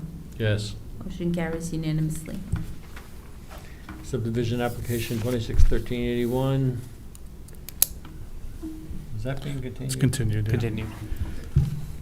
Okay, motion to continue, please? Till We September. already did it. You already did it. Okay, we're all done. Good. Site plan application 261383, Ryan Companies US. It's all complete? Yes, sir.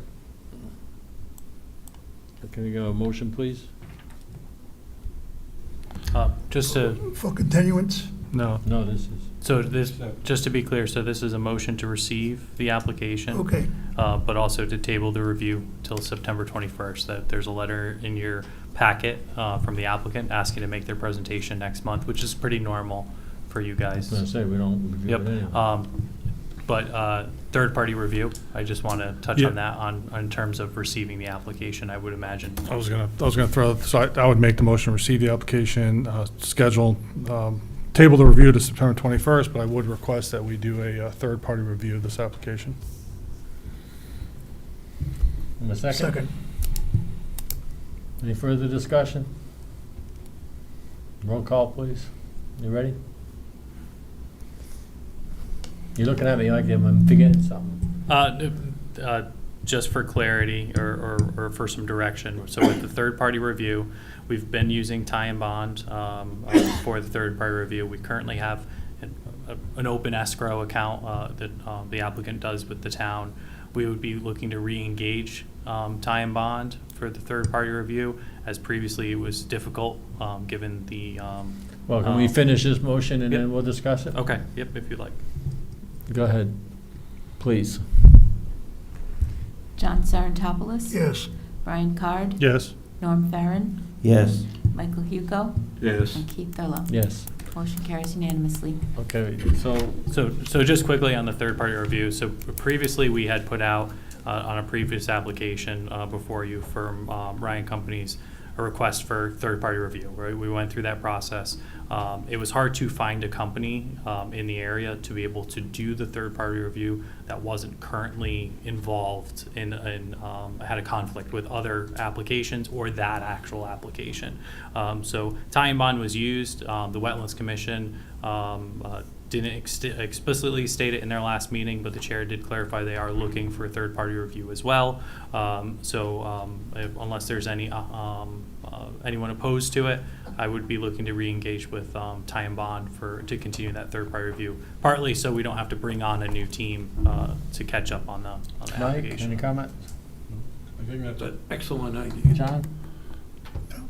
My only comment for Tie and Bond is just make sure they fully understand, we expect them to go through every document again, because it's a new application, that they shouldn't be relying on any of their information from before. I'd almost recommend that they assign new staff Okay. to the review as well, We- again, to get a clear perspective of the new application. 'Cause Yeah, we this can- is a new application, not a resubmittal of the old stuff. Yeah, as We don't far- want them to hang their head on that, anything that's in there that they may have said they reviewed already. Yeah, as far as I'm aware, they're a pretty large team, but I can ask for that in particular. Yep. For Yeah, I them have to a do question.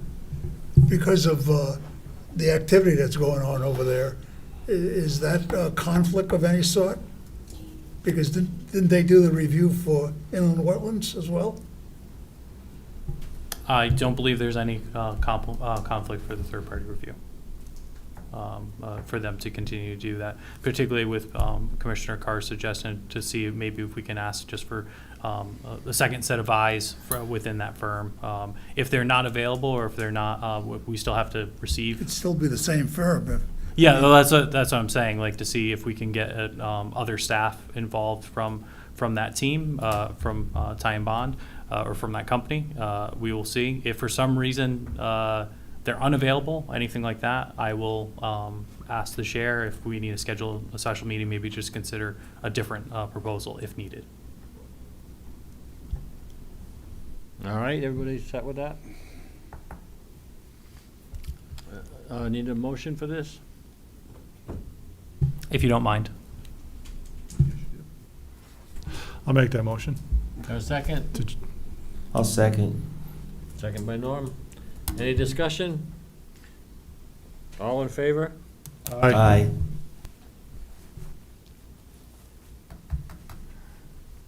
Excuse me, I gotta clean up my mess. No, bleeding. I apologize. Okay, that's all done. Yep. Keep me up to speed here. So now we're adoption of minutes. Okay, sorry. Adoption of minutes, July 20th. Can I have a motion, please? Motion to adopt the minutes, July 20th, 2026. I'll second. Second. Any further discussion?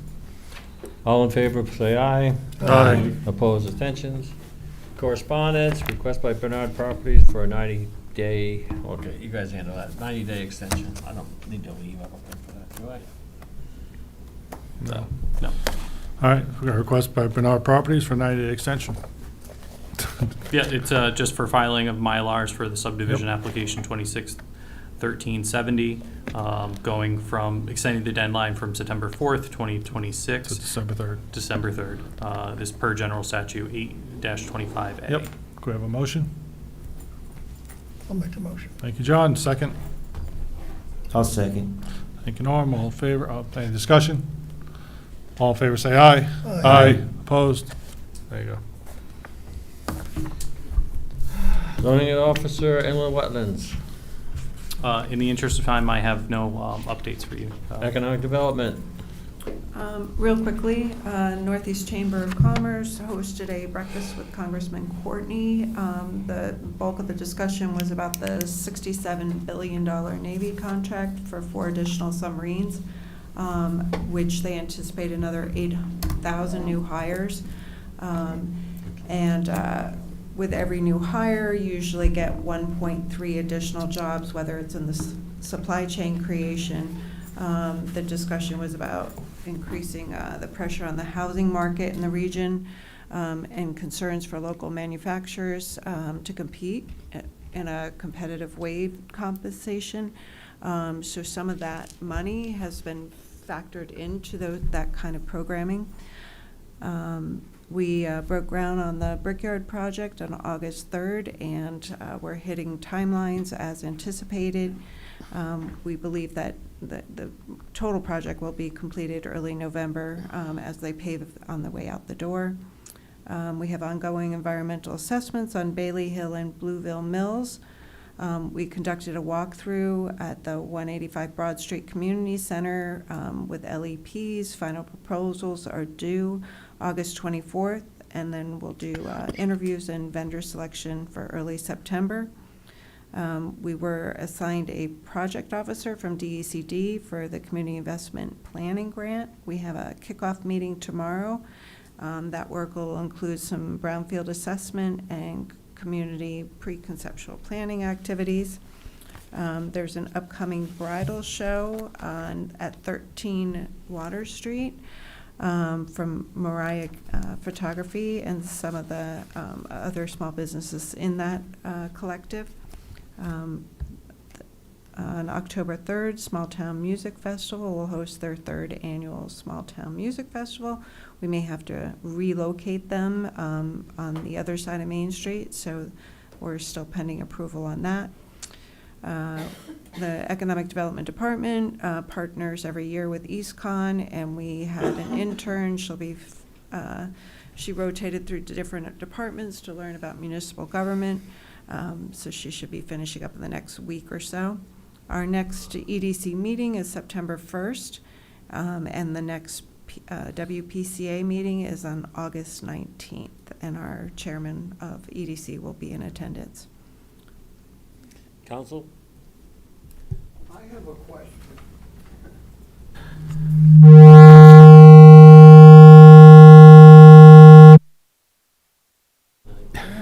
Some discussion. I thought in the past we had roads that were non-town roads were labeled non-town roads. I think they were, I don't. And now you don't see those signs anymore, and the difficulty that we've got into at times is a developer will sell a piece of property as a town road, and it isn't a town road. Then we ended up having to tar those roads that people came up with. I think that came up, and I think as we get into these subdivisions, we haven't had them in a while, we've been requiring that if they're gonna keep it as a private road, to make sure that that sign is installed because of that issue in the past. So the question is that when we just started discussion, that we should label all the roads in the Killingley that are non-town roads, so labels. Well, that'd be up to the council to allocate the I engineering know, department to but, fund that. You know, it would make life a little easier for some. Make it clearer, But- clearer for people. Yeah, but again, we've been including it in subdivisions when it happens. as a You've been requirement. including it. In okay. sub, again, we haven't had many since then, but I think that's been a thing for us in subdivision. If it's gonna be a private road, then to label it as such, so people are fully aware of that, Thank you. so. I'm all set. Just, what are we doing with these, are we supposed to do anything with these drawings, these emergency drive drawings or something, or is this somehow got stuck in my packet? That might have got stuck in your packet. That should not be part of That's all I want to know, okay? yeah, I think that was actually, that was part of a draft packet initially, I think, or last month's packet. Right? Yeah, So, I didn't know if we were supposed to do anything with it, so. Yeah, and did we make a motion to adjourn? Yeah. Motion to adjourn, Motion yeah. to adjourn. All in favor? Aye. Aye. Adjourn. Good night, folks.